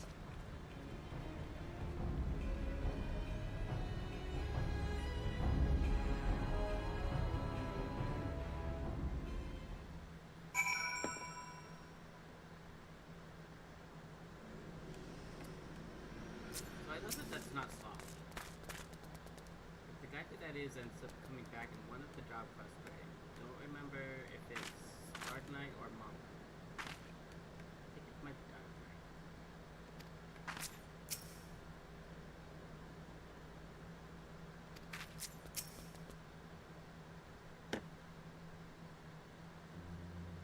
Words cannot express how glad I am to see you both alive and well. And you, though it was pretty obvious you and Nidhogg would fight. The Crystal Braves never had a realistic chance of capturing any of the Scions, divided as they were, distrusted by the better part of Eorzea. But if you truly believe that, forgive me, what exactly have you two been doing all this time? Repaying a favor. After the banquet, we had no choice but to flee Ul'dah, and we would not have been able to do so without the aid of some old friends from the Resistance. That's right, they smuggled us out of the city and sheltered us in Little Alamigo, all a great rest for themselves. Obviously, we couldn't let that go unacknowledged, so we offered to help them out with their operations for a while. When we learned of the Scion's exoneration, that Lolomito had severed all ties with the Crystal Braves, and that General Raubon had been reinstated, we resolved to make contact.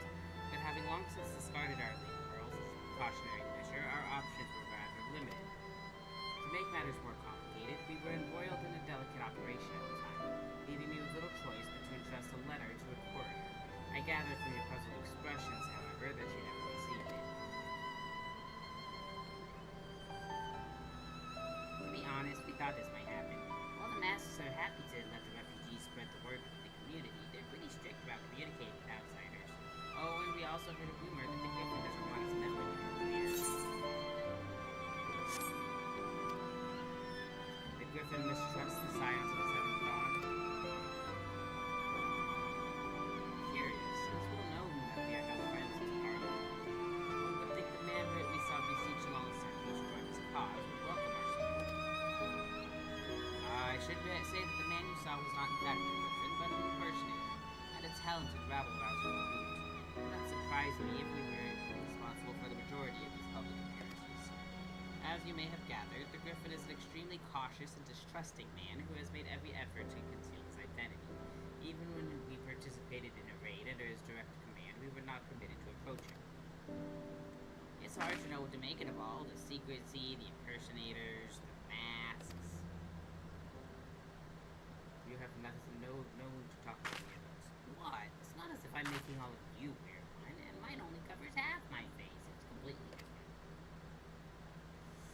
Anyway, when we heard the Griffin was due to give a speech, we thought it might be a good opportunity to get a better sense of the man behind the, For all the good it did. And now you have heard the whole of it, but tell me, what prompted you to take an interest in the Griffin? He was smuggling crystals. Or some such. Summoning? You're not serious. I can't believe it. The Resistance would never even entertain such a ridiculous plan, but the Griffin, well, the man is an enigma. I cannot say with any confidence what he would or would not do. What I can say, however, is that the speech we heard today was not the first to make reference to a power capable of defeating the Empire. The Masters have made many such claims that have I confess I had assumed it to be mere bluster, but in the context of the shipments of which you spoke, it is not impossible if they are on duty to provide. whatever it is, we'll find out together. And if anyone tries to stop us, they'll answer to me. Yeah, indeed. That is, assuming you'll have us. Sure, why the hell not?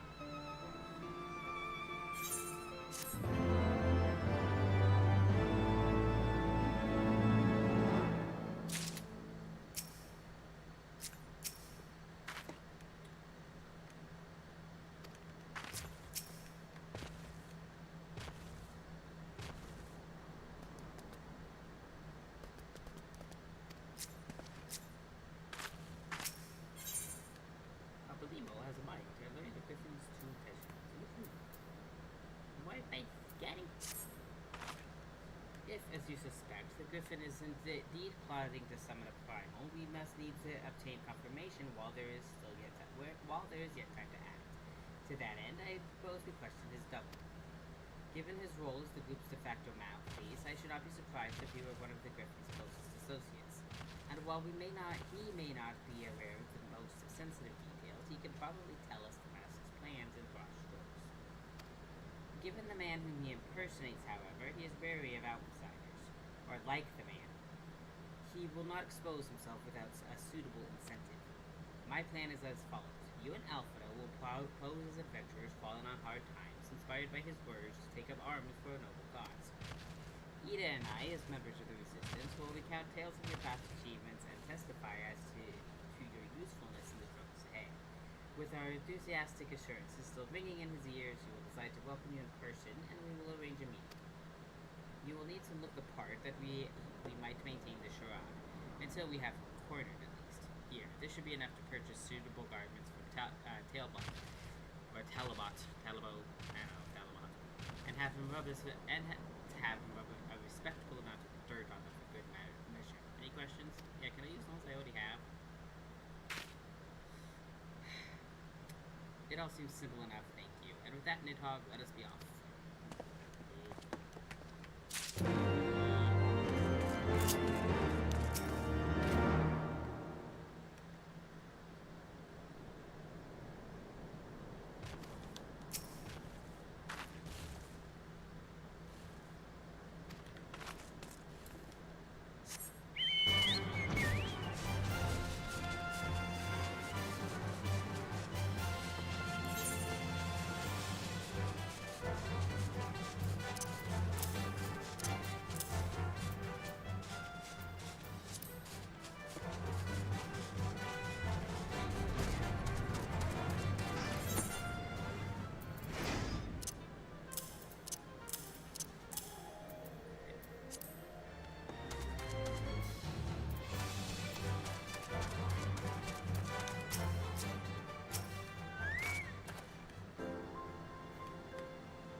What?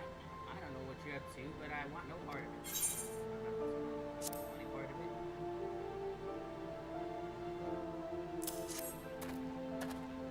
Well, you're the one to the guild, and seeing as your friends at Papa Lima, their tunic and slops with both of you tailored and treated to your taste. Now off with you before someone sees us together.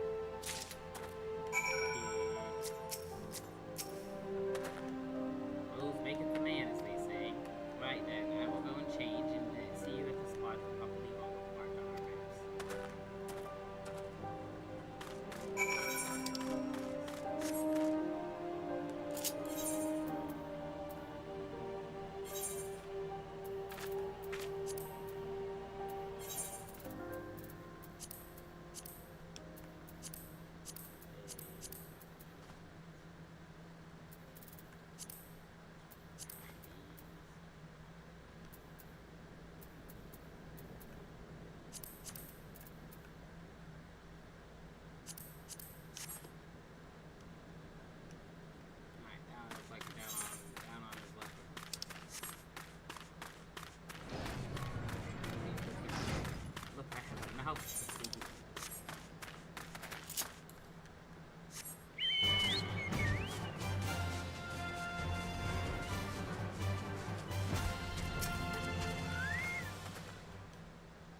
Well, look at us, a pair of down-at-heel adventurers seeking a chance to capture past glories. Yes, this is nice. And now we pay the waiting.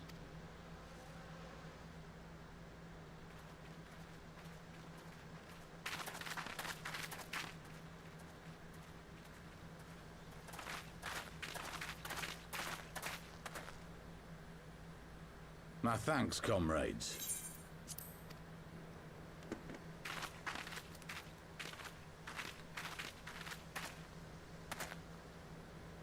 You must be the esteemed adventurers of whom I've heard so much. I understand you have taken an interest in our cause.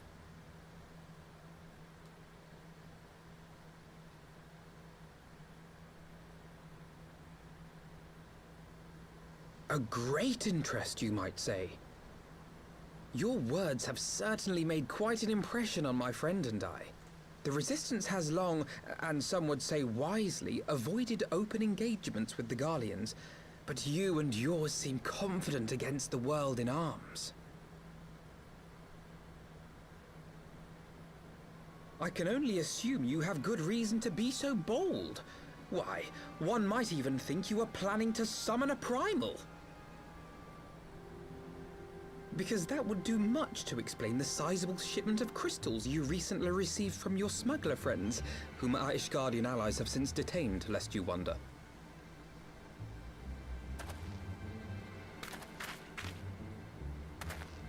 I'd like to hear more about the Griffin.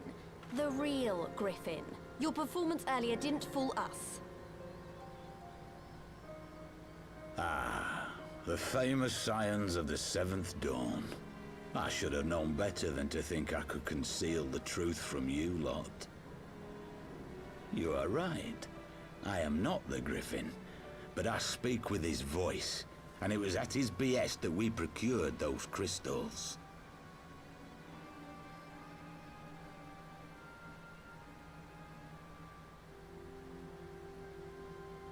You are wrong, however, if you think that we procured them to summon a primal. We used them to reach an accord with the Amalja. In exchange for crystals to summon their god, they will aid us in the fight for Alamegan liberation. You've got to be joking. Have you gone completely mad? When people find out you helped the Lizardmen summon Ifrit, they'll turn on the Resistance. Alamigo will never be free.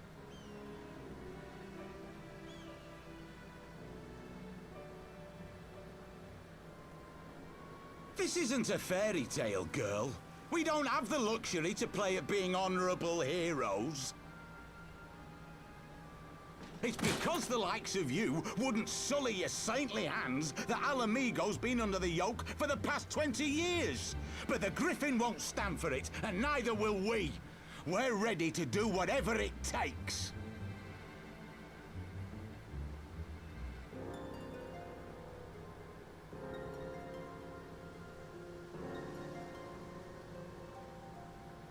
What proof do you have of this arrangement with the Amalja?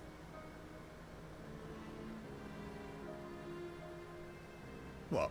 Aside from a lack of crystals? None. But the beastmen have a great big pile of the things if you fancy looking. You might want to hurry, though. It'll not be long before they summon their god. Search our camp if you don't believe me. We have naught to hide.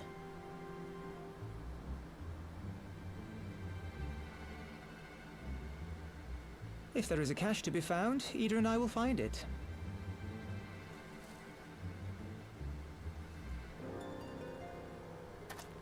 Then let us be off.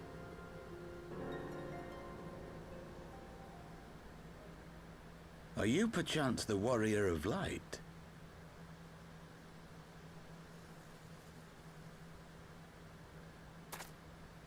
Aye, I thought so.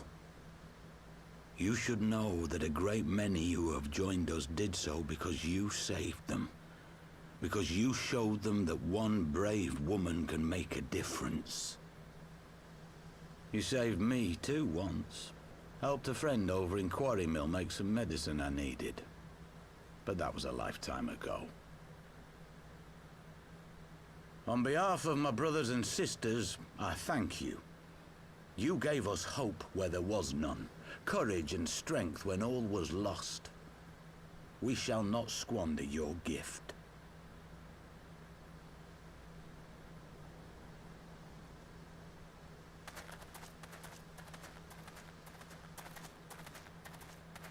I know that look, Ida, and I do not like it.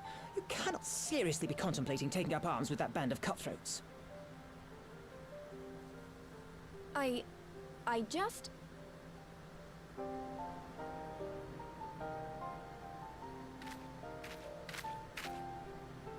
If the Griffin and his men have their way, it is only a matter of time before the situation in Alamigo comes to a head.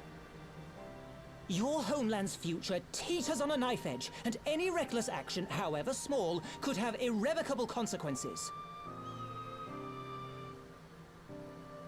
You mustn't lose sight of that, Ida. When the time comes, we must all make our choices, but we must do so in full possession of the facts. Now, let us away. There is work to be done.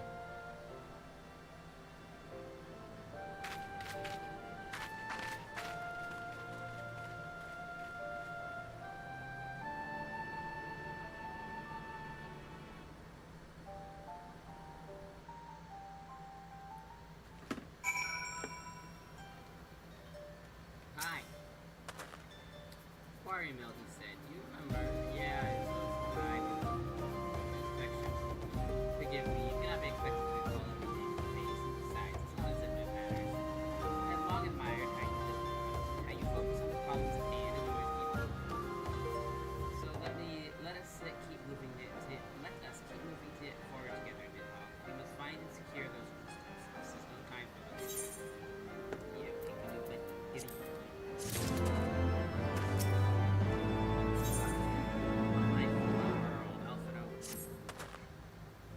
If we can take the Griffin's devil out of the corner, then the crystals are now somewhere in Sahara, ready to be put to use by the Evolver. We must surprise Alance and all we can. I will join you both in the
Now that the Griffins finally arrived, mayhap you can share your latest findings.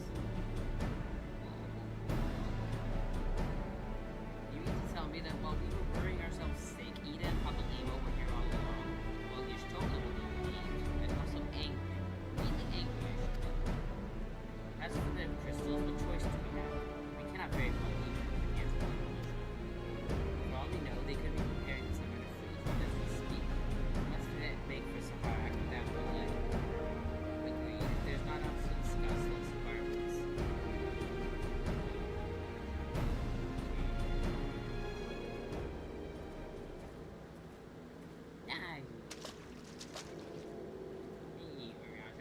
And so they go forth in accordance with the Griffin's plan.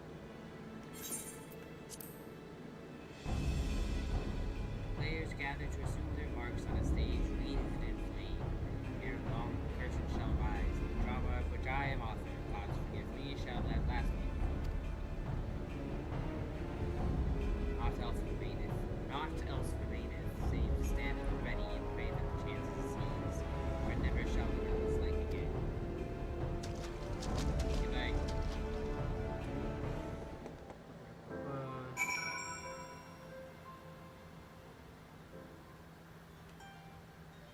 Instant time.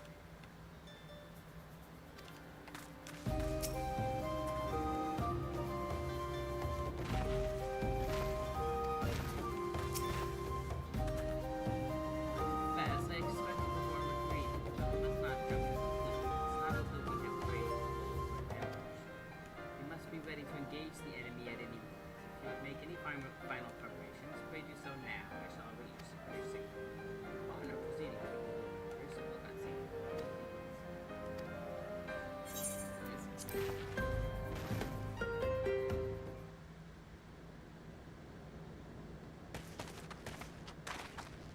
This isn't right. The Amalja would never leave this place so poorly guarded.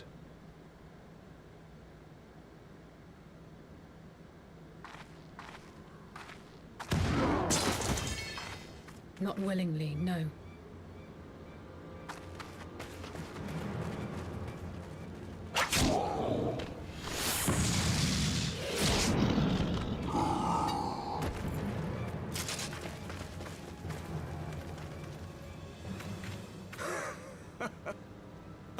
The saviors of Eorzea.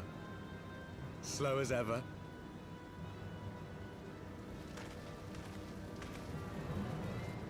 By the 12. Will you never learn? You know, you're right. Mayhap it is time for a change of tack. Killing primals, tormenting beastmen, hastening the birth of a new god. It's all a bit much, isn't it? And frankly, we don't have the leisure to do it. But killing the Warrior of Light, on the other hand, that would soon plunge Eorzea into chaos. One life for one world. A fair exchange! Wouldn't you agree?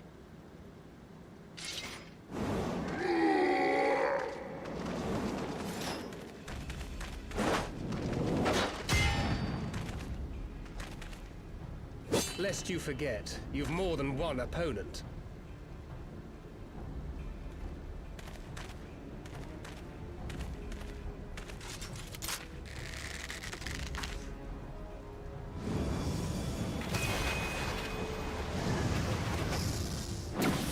Carbuncle!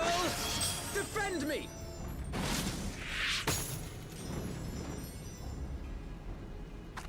I sense you will offer more than mere target practice, unlike your sister.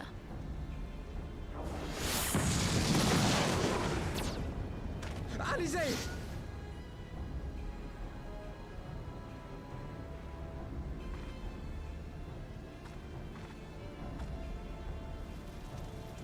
Did I not tell you, Alphino? I am not the girl I once was. My brother was always the clever one, while my talents lay elsewhere.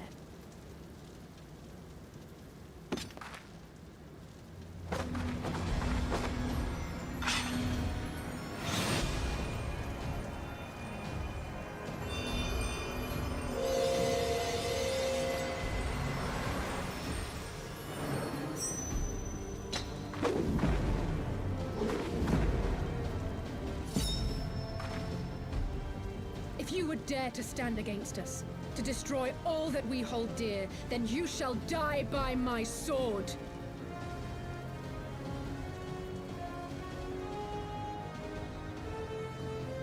Let's finish this.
It ends now.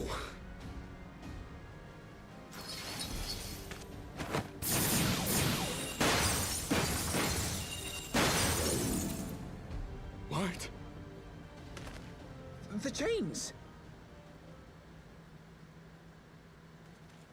Aye. You snake! You would betray us as well? He that holdeth fast unto his convictions shall never count betrayal amongst his crimes, though all the world may call him villain. My path is unchanged, my creed sacrosanct. This I believe with all my heart. But say, warrior of darkness, and speak true, what dost thou believe? That rendering up the souls of thy world in service to the rejoining will grant it salvation? Nay. By the 12! Urianger! What? Oh my god, it's Urianger. I never would have guessed. Mine apologies, Master Alphino. That the brightest light might shine, duty did compel me to walk in darkest shade.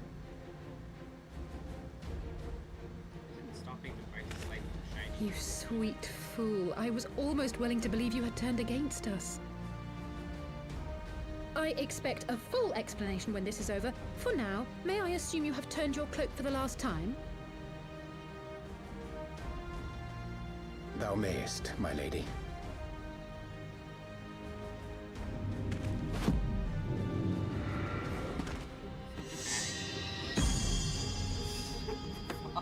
By thy leave.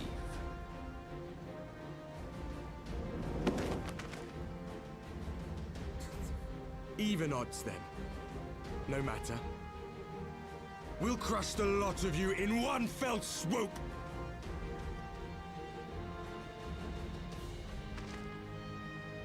Understood.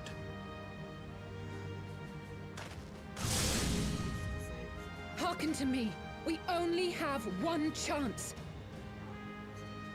Channel your ether into my blade that I might strike before the mage casts his spell. I cannot do it alone, but together we can defeat them!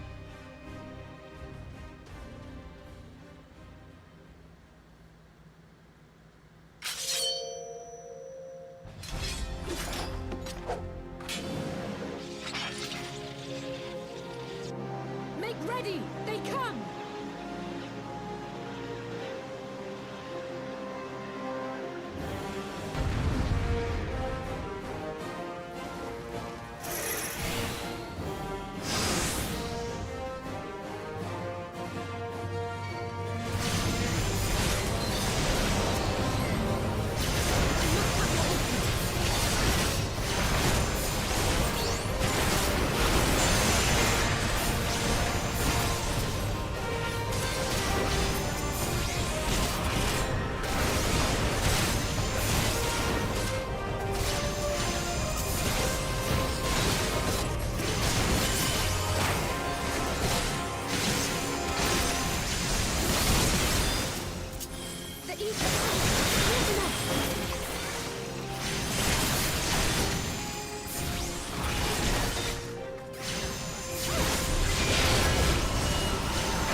like this.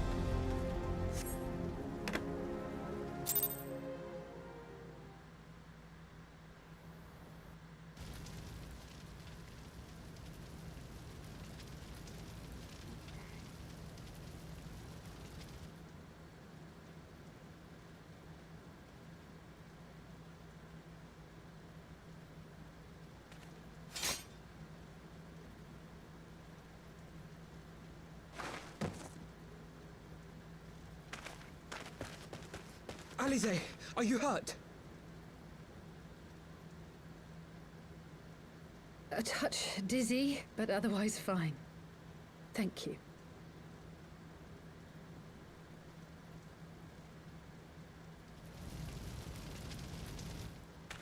And there you have it. Our friend is too stubborn to die.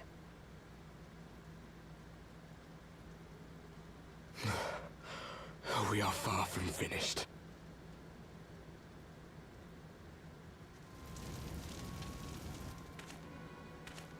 Or have you never considered how we came to this world?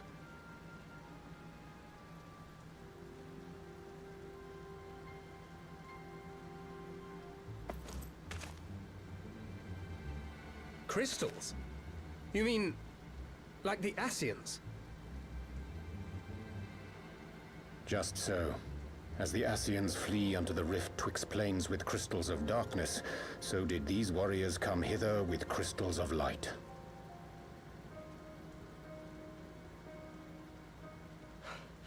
Eloquent, as always. Aye, like the Ascians, we too are beyond death. You cannot defeat that which is eternal.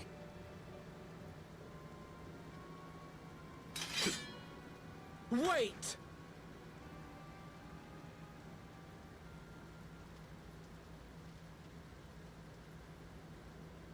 Such methods as the Ascians employ require the renunciation of the flesh. You would have had to...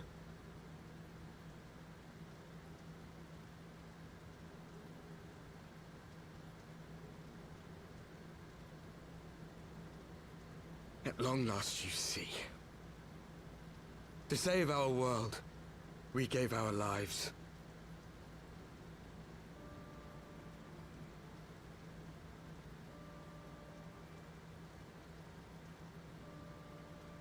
We were just adventurers trying to make our way.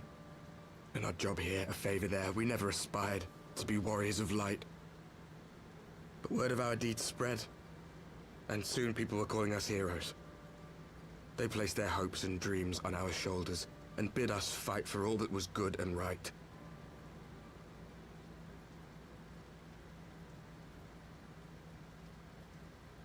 We fought, and we fought, and we fought, until there was no one left to fight. We won! And now our world is being erased from existence.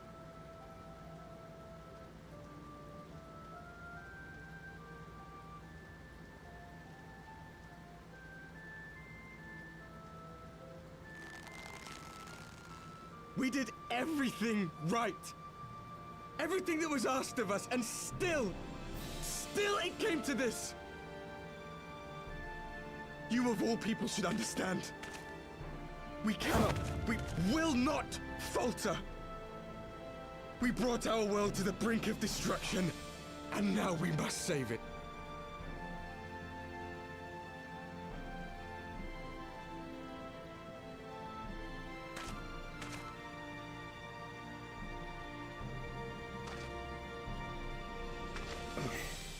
I've died before, Arbet. I'm not afraid to die again.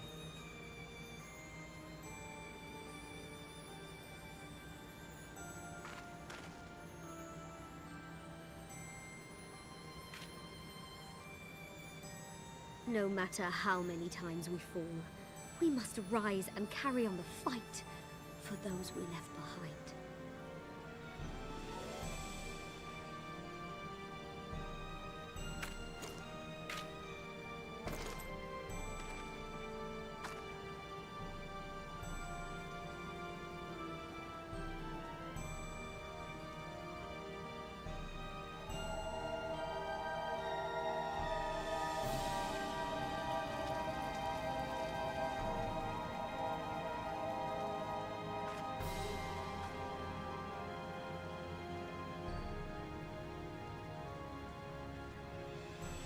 to have known the depth of sorrow and embraced the highest sacrifice.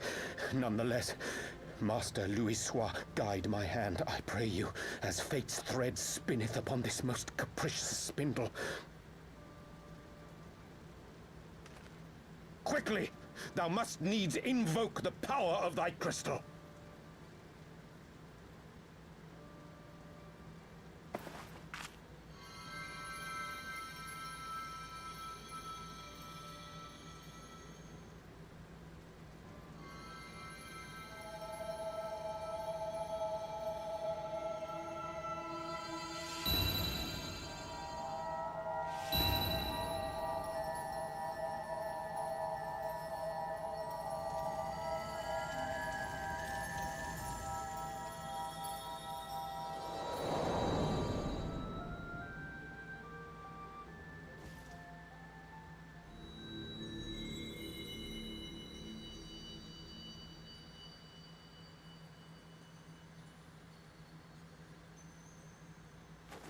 What is this place?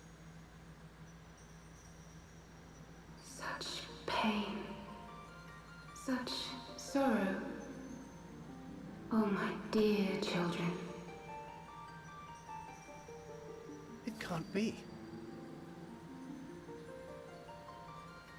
Mother Heidelin, hearken unto your children's plea. From two worlds do we gather, and from two worlds do we offer a bounty of light. In this desperate hour we do beseech your intercession. We beg an audience with the word of the Mother, with your chosen Minfilia.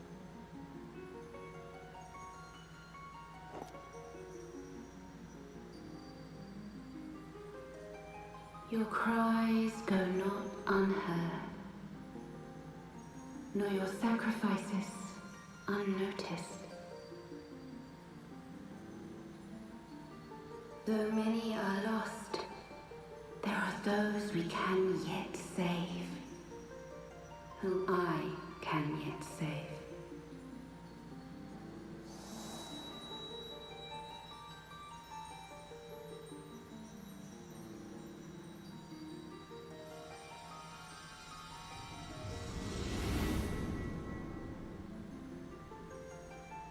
Minfilia.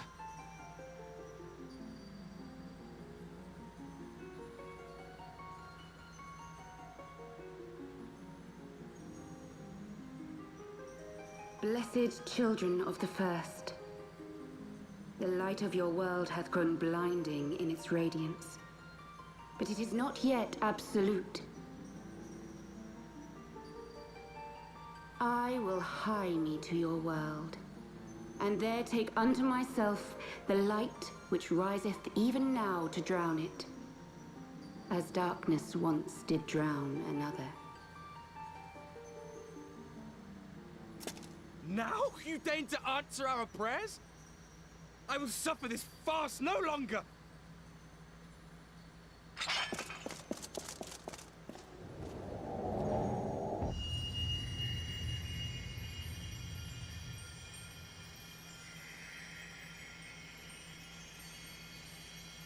As the Ascians must serve as instruments of Zodiark's will, so too must others carry out the will of Heidelin.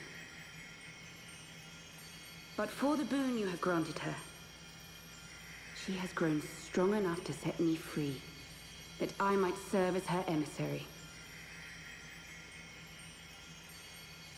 Your suffering, your sacrifice, your supplications, she has heard all. We will not let the first fall to light.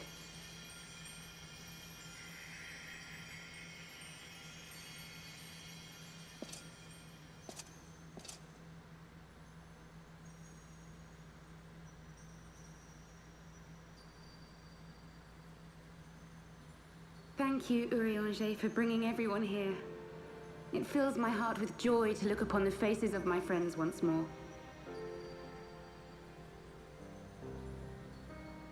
In taking you unto her bosom, I knew that Heidelin had bequeathed to you a sliver of her grace, granting you strength longsword.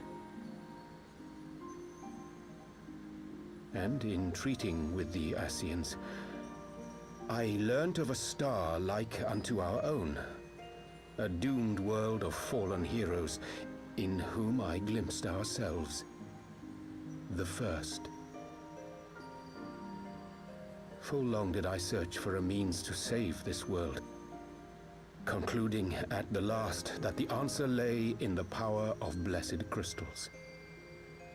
And thus did I labor to set light against dark. Yet I knew from the beginning that this salvation would not come without sacrifice. For the instrument of the first's deliverance would of necessity be required to journey thither, there to remain, mayhap forever. You orchestrated all of this, not to save her, but to send her away!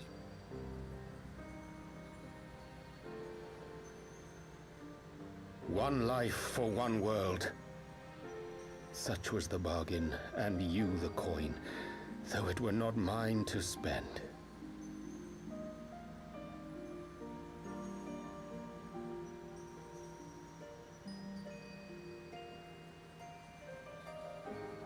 Have we not walked together in the light of the crystal, and at her bidding borne witness to the joys and sorrows of this land? Each and every one of you knows my heart. If this be the price I must pay, I pay it gladly. You would go alone, then? My dearest Thancred, you who have ever watched over me, I am truly grateful for all you have done on my behalf, as would my father be. Your kindness, your compassion, your love. These are your gifts to me, and our gifts to them, forming a bond which transcends time and space.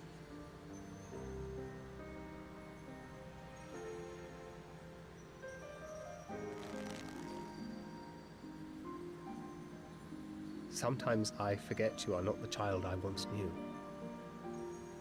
Make me proud.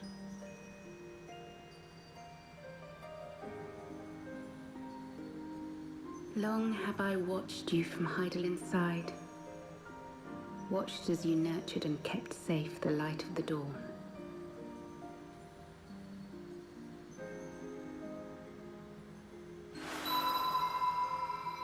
The dark recesses of the world hide untold secrets and dangers. Thus do I entrust to you, Tupsimati. I pray you, keep to the path that you may never have need of it.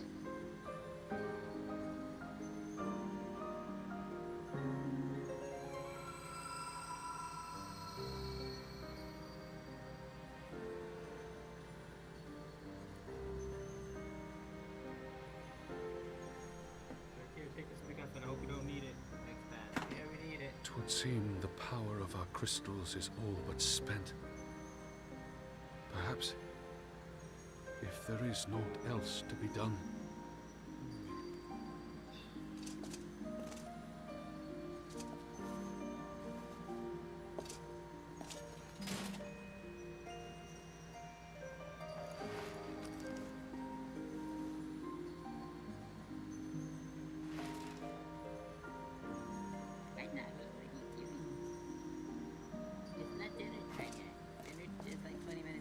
Hear me, servant of Hydaelyn. If you would have us place our trust in you, then I would ask a favor. Take us with you. Take us home.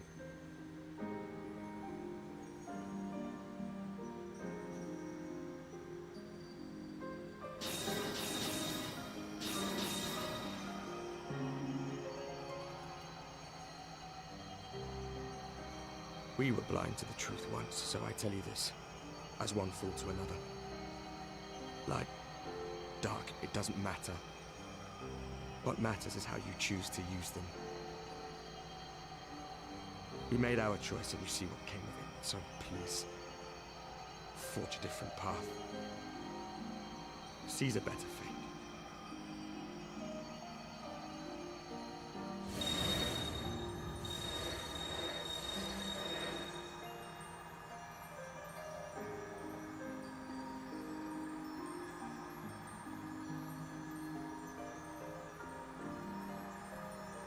It is a strange feeling.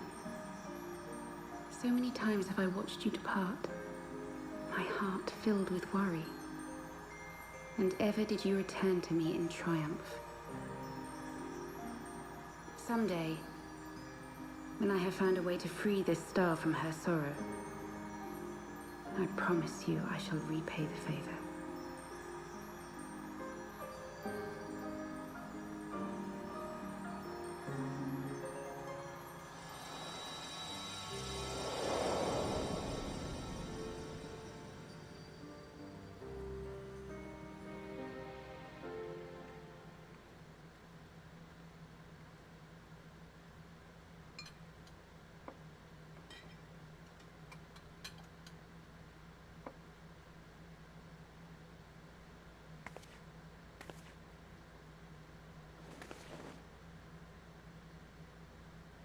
Thank you, Lemmy, for everything.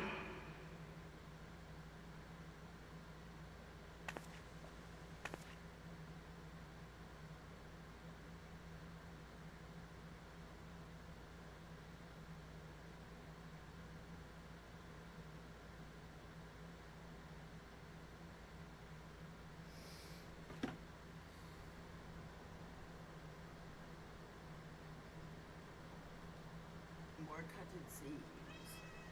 Not yet. Not even 6 o'clock yet. No.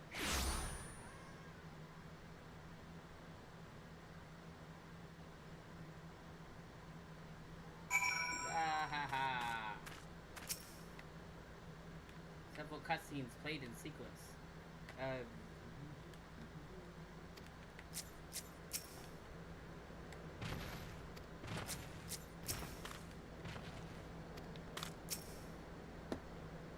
It would seem we are inside the Thanaland again. Minfilia is doing, no doubt. May the 12 speed her on her way, and the Warriors of Darkness too. I cannot help but wonder what awaits those wayward souls. If they gave their lives in order to travel to the source, then in return to the first, would they not? But mayhap that was their wish.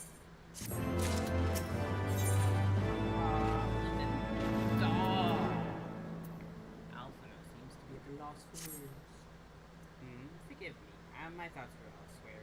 And this one I know full well there is yet work to be done. The crystals, leave them to me. I will go back to the Zaharak and secure them. The emulsion will still be in disarray after the thrashing the Warriors of Darkness gave them. Excuse me, they are not like to notice a lone bard skulking about. You're not a bard, you're a bard. If Thancred, you're not a bard. You don't have to do this, I know, but I want to. I see you at the Rising Stones. I should go and find Ida and Papolino. They must have finished searching the Mask's camp by now. Not that it matters anymore. Bye.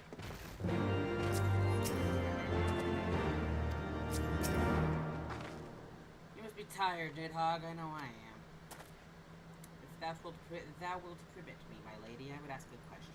When didst thou become aware of my independent pursuits? When I saw you meeting with that warrior of darkness in the Ascian and White in the Ascian and White in the Great Library, I tried not to think the worst. You've never been one to confide in others, so I knew that even where your intentions pure, you would not share your plans. You would not share your plans with us until you felt the time was right. But I cannot deny that a part of me feared you had simply betrayed us. Would that there had been another way. Know that I took no pleasure in deceiving thee, and that these sins will forever weigh heavy on my heart. I understand why you did what you did. That you have sought to achieve the greatest good while inflicting the least harm. Not many would have the courage to make that choice. But even knowing what came of your actions, I find that I cannot condone them. I'm sorry. Nidhogg, forgive me, but I believe the events of this day have taken their toll on me. I should like to rest for a while. If thou wilt grant me leave, I would gladly escort thee into a refuge of thine own choosing.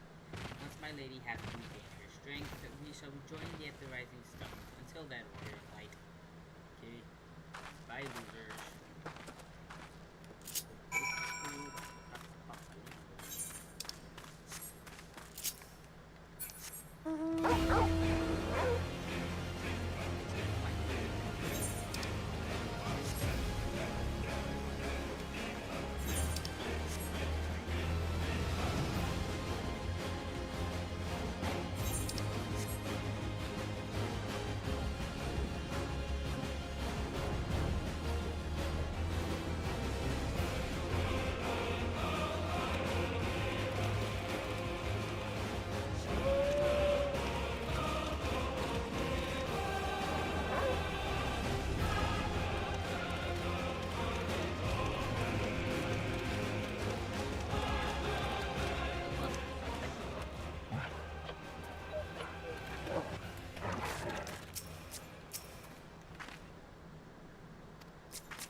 Well met, Nidhogg. Alphino said you would be joining us.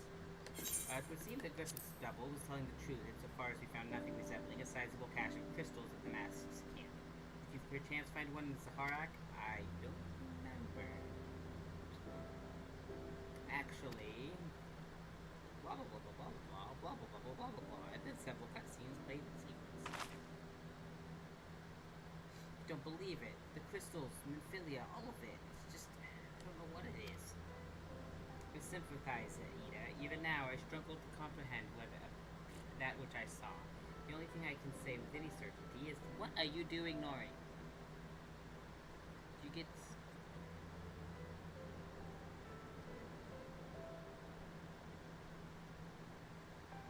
You got fur on your tongue. Yeah. The only thing I can say with any certainty is that I feel blessed to have been granted a final chance to speak with her. It was bittersweet, but also affirming. Well, we would have liked the chance to speak with her. Alphino, I believe it is past time Ida and I rejoined the Scions. We have been away for far too long. Though I am loath to leave the Griffin to his own devices, I fear our investigation would benefit from your more dispassionate perspectives. And I hope that we might, in turn, offer our own opinions on the many challenges that you have faced in our absence. Guys, it's been absolutely ages, hasn't it? I can't wait to hear about everyone's adventures. You should be glad to recount them, and to Charlie's tales may well surprise you. She spent the whole time working in a ball, wearing cute outfits. Ida? Ida, welcome be praised. How long has she been around here that you're just now noticing her? Ida, alive and standing here before me in the flesh. I can hardly believe my eyes. Oh, come now. It's really been so long that you don't remember me. It's Grindelwald. I thought this had your father in the Revolution.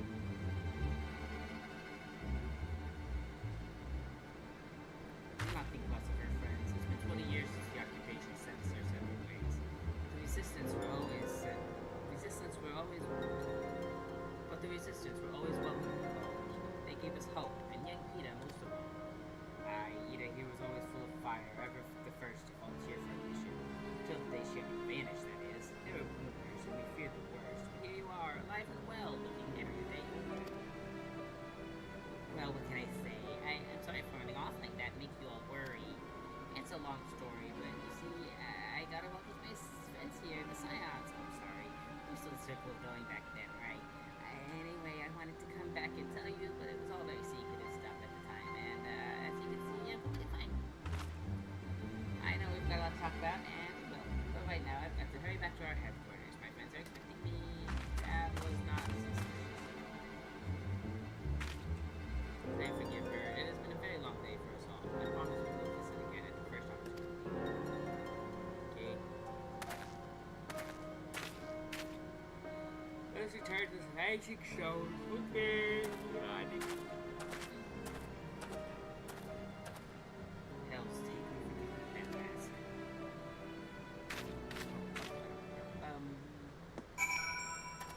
These are agitated. They want to have dinner. Dinner is their time. Almost a good time.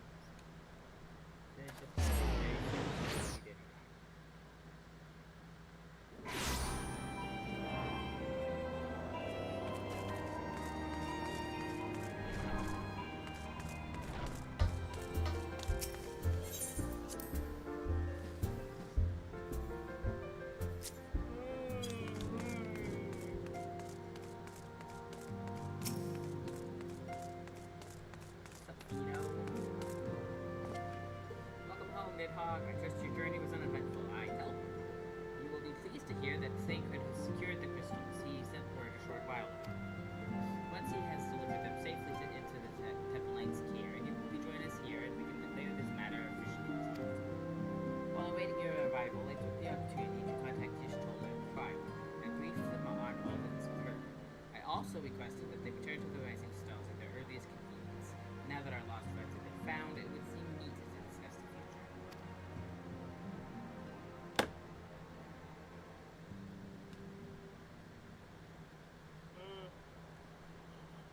Okay, they're close. Arianji's over there being shady. Back in the Solar. It's been too long since we were all together like this. Not since after Moonbreeder. Much has changed since then. We ourselves, most of all. And particularly your voices.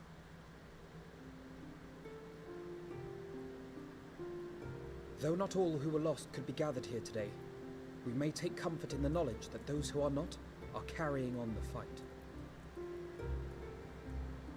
While I am grateful to our friends in the north for their hospitality, it isn't half good to be back. But, as Papalima rightly said, much has changed since we last stood here. The Scions of the Seventh Dawn are not as they once were, nor should we be. Our travels in the north brought us into contact with a host of fine and generous people, and their selfless deeds serve to show me that it is not lofty causes that should inform our actions, but our hearts. And I hope that the Scions might continue in this manner, as individuals driven by individual principles. Provided we all sincerely desire to work towards Eorzea's salvation, I believe the paths we follow to achieve it need not, and should not, be dictated by any single ideal. Companions bound by a common purpose, free to go whither they will. The idea is not without merit. Very well. I shall resume my research of the primals and the elder gods of Eorzea. Should anyone have need of my findings, you need only ask. I should be glad of your continued assistance.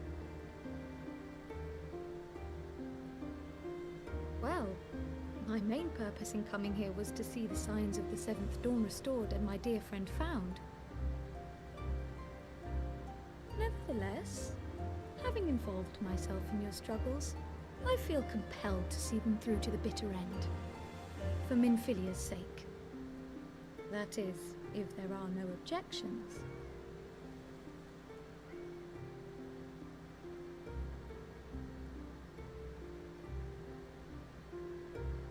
You will always be welcome here, Kryl.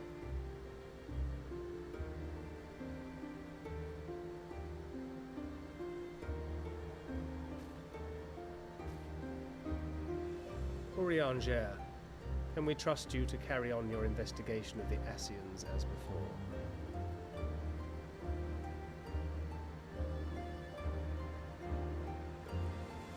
Regardless of mine own desires, I am undeserving of your trust, having so villainously deceived you all.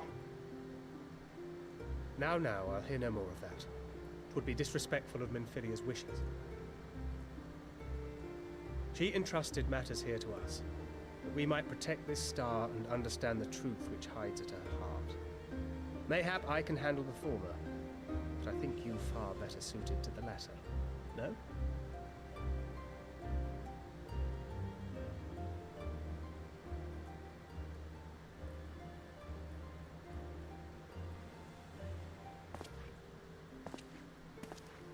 Very well. Then out of love for my Lady Minfilia and Moonbreeder both, this shall be my solemn charge. Papalimo and I should probably return to Thanalan to keep an eye on the Resistance. There's still the matter of the Griffin and the Amalja, not to mention the new Imperial Viceroy. That little lot must be worthy of our attention, right?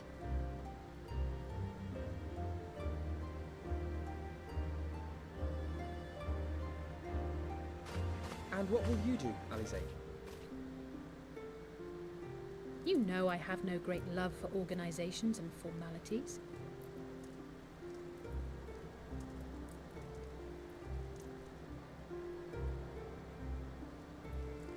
That being said, this new approach you propose is not wholly objectionable, and we've always got her to keep us from bickering.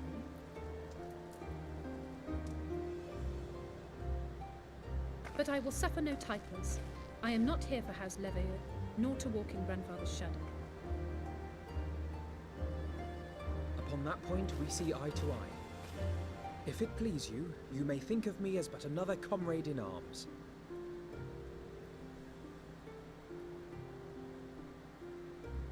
Well then, Alfie, I, for my part, shall see to the paperwork and the finances with my characteristic aplomb.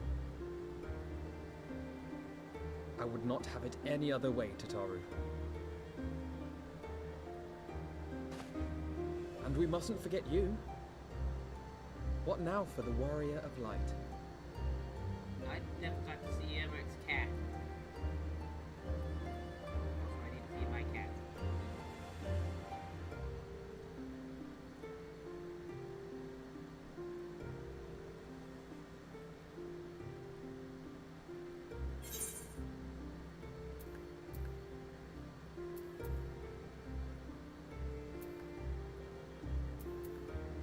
I want to see Emmerich's cat.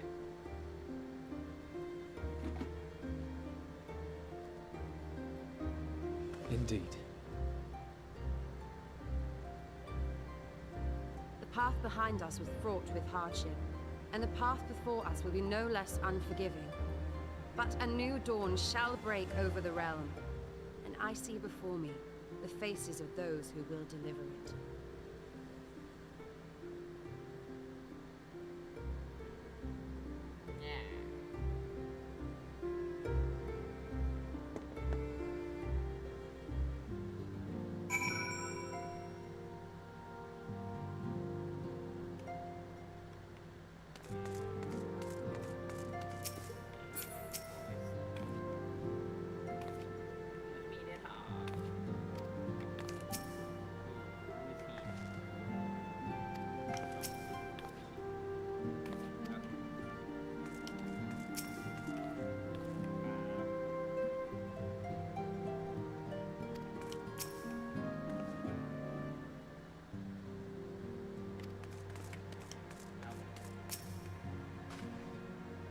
Look at them, Nidhogg, the scions of the seventh dawn. Look how far we've come.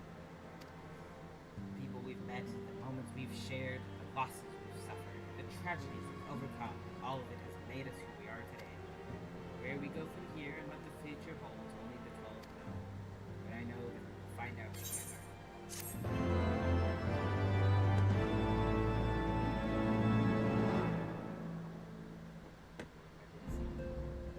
More cut I've seen.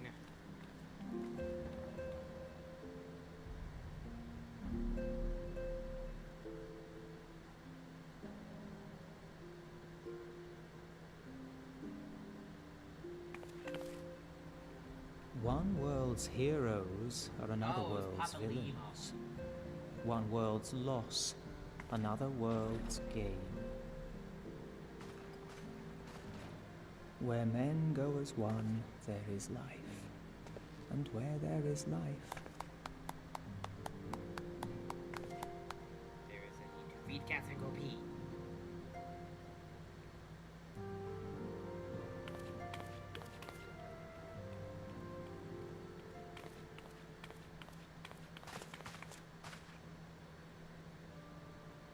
My friends, if I may, I would ask that you entrust Tupsimati to me. Clouds gather upon the horizon, and as Master Louisoix's disciple, I would keep it close at hand.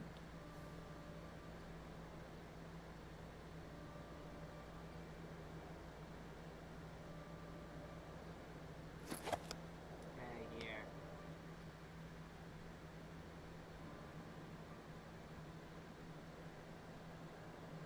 Thank you. I shall guard it well.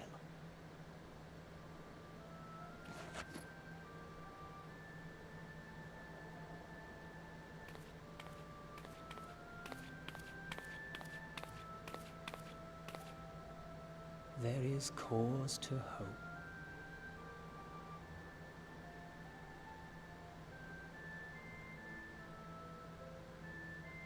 For every ending, every parting, marks a new beginning.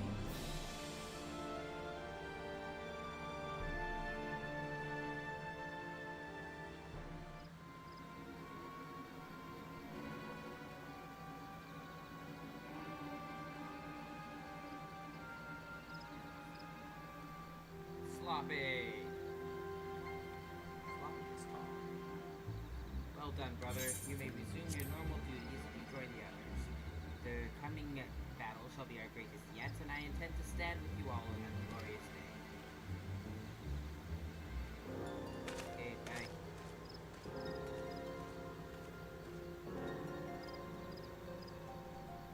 True believers are so readily led.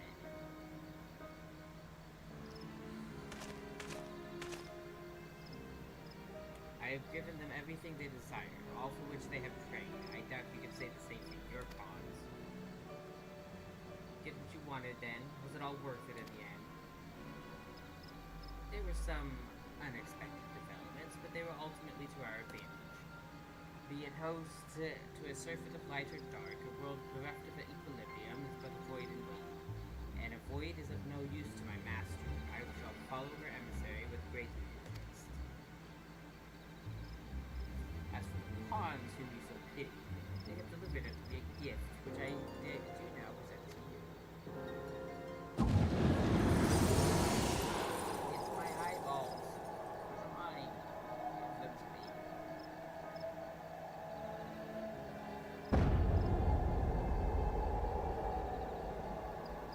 The eyes of Nidhogg. Many were the candidates considered, but by your deeds you have proven yourself the most deserving.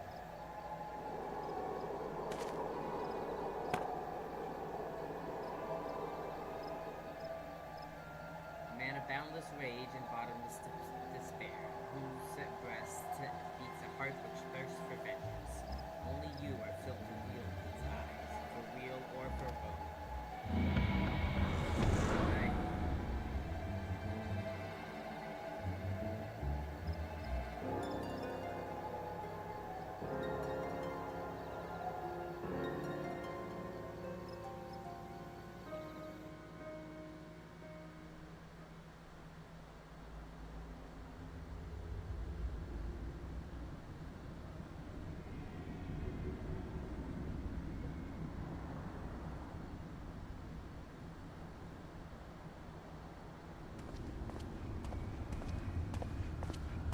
Oh, Nero. So it was here all along.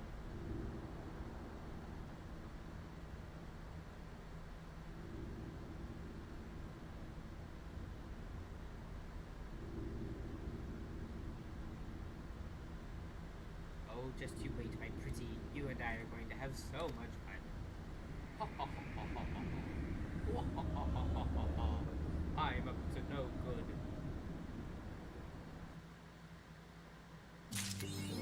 Alright. That's gonna be it for this week. Next week, Tuesday, we'll be doing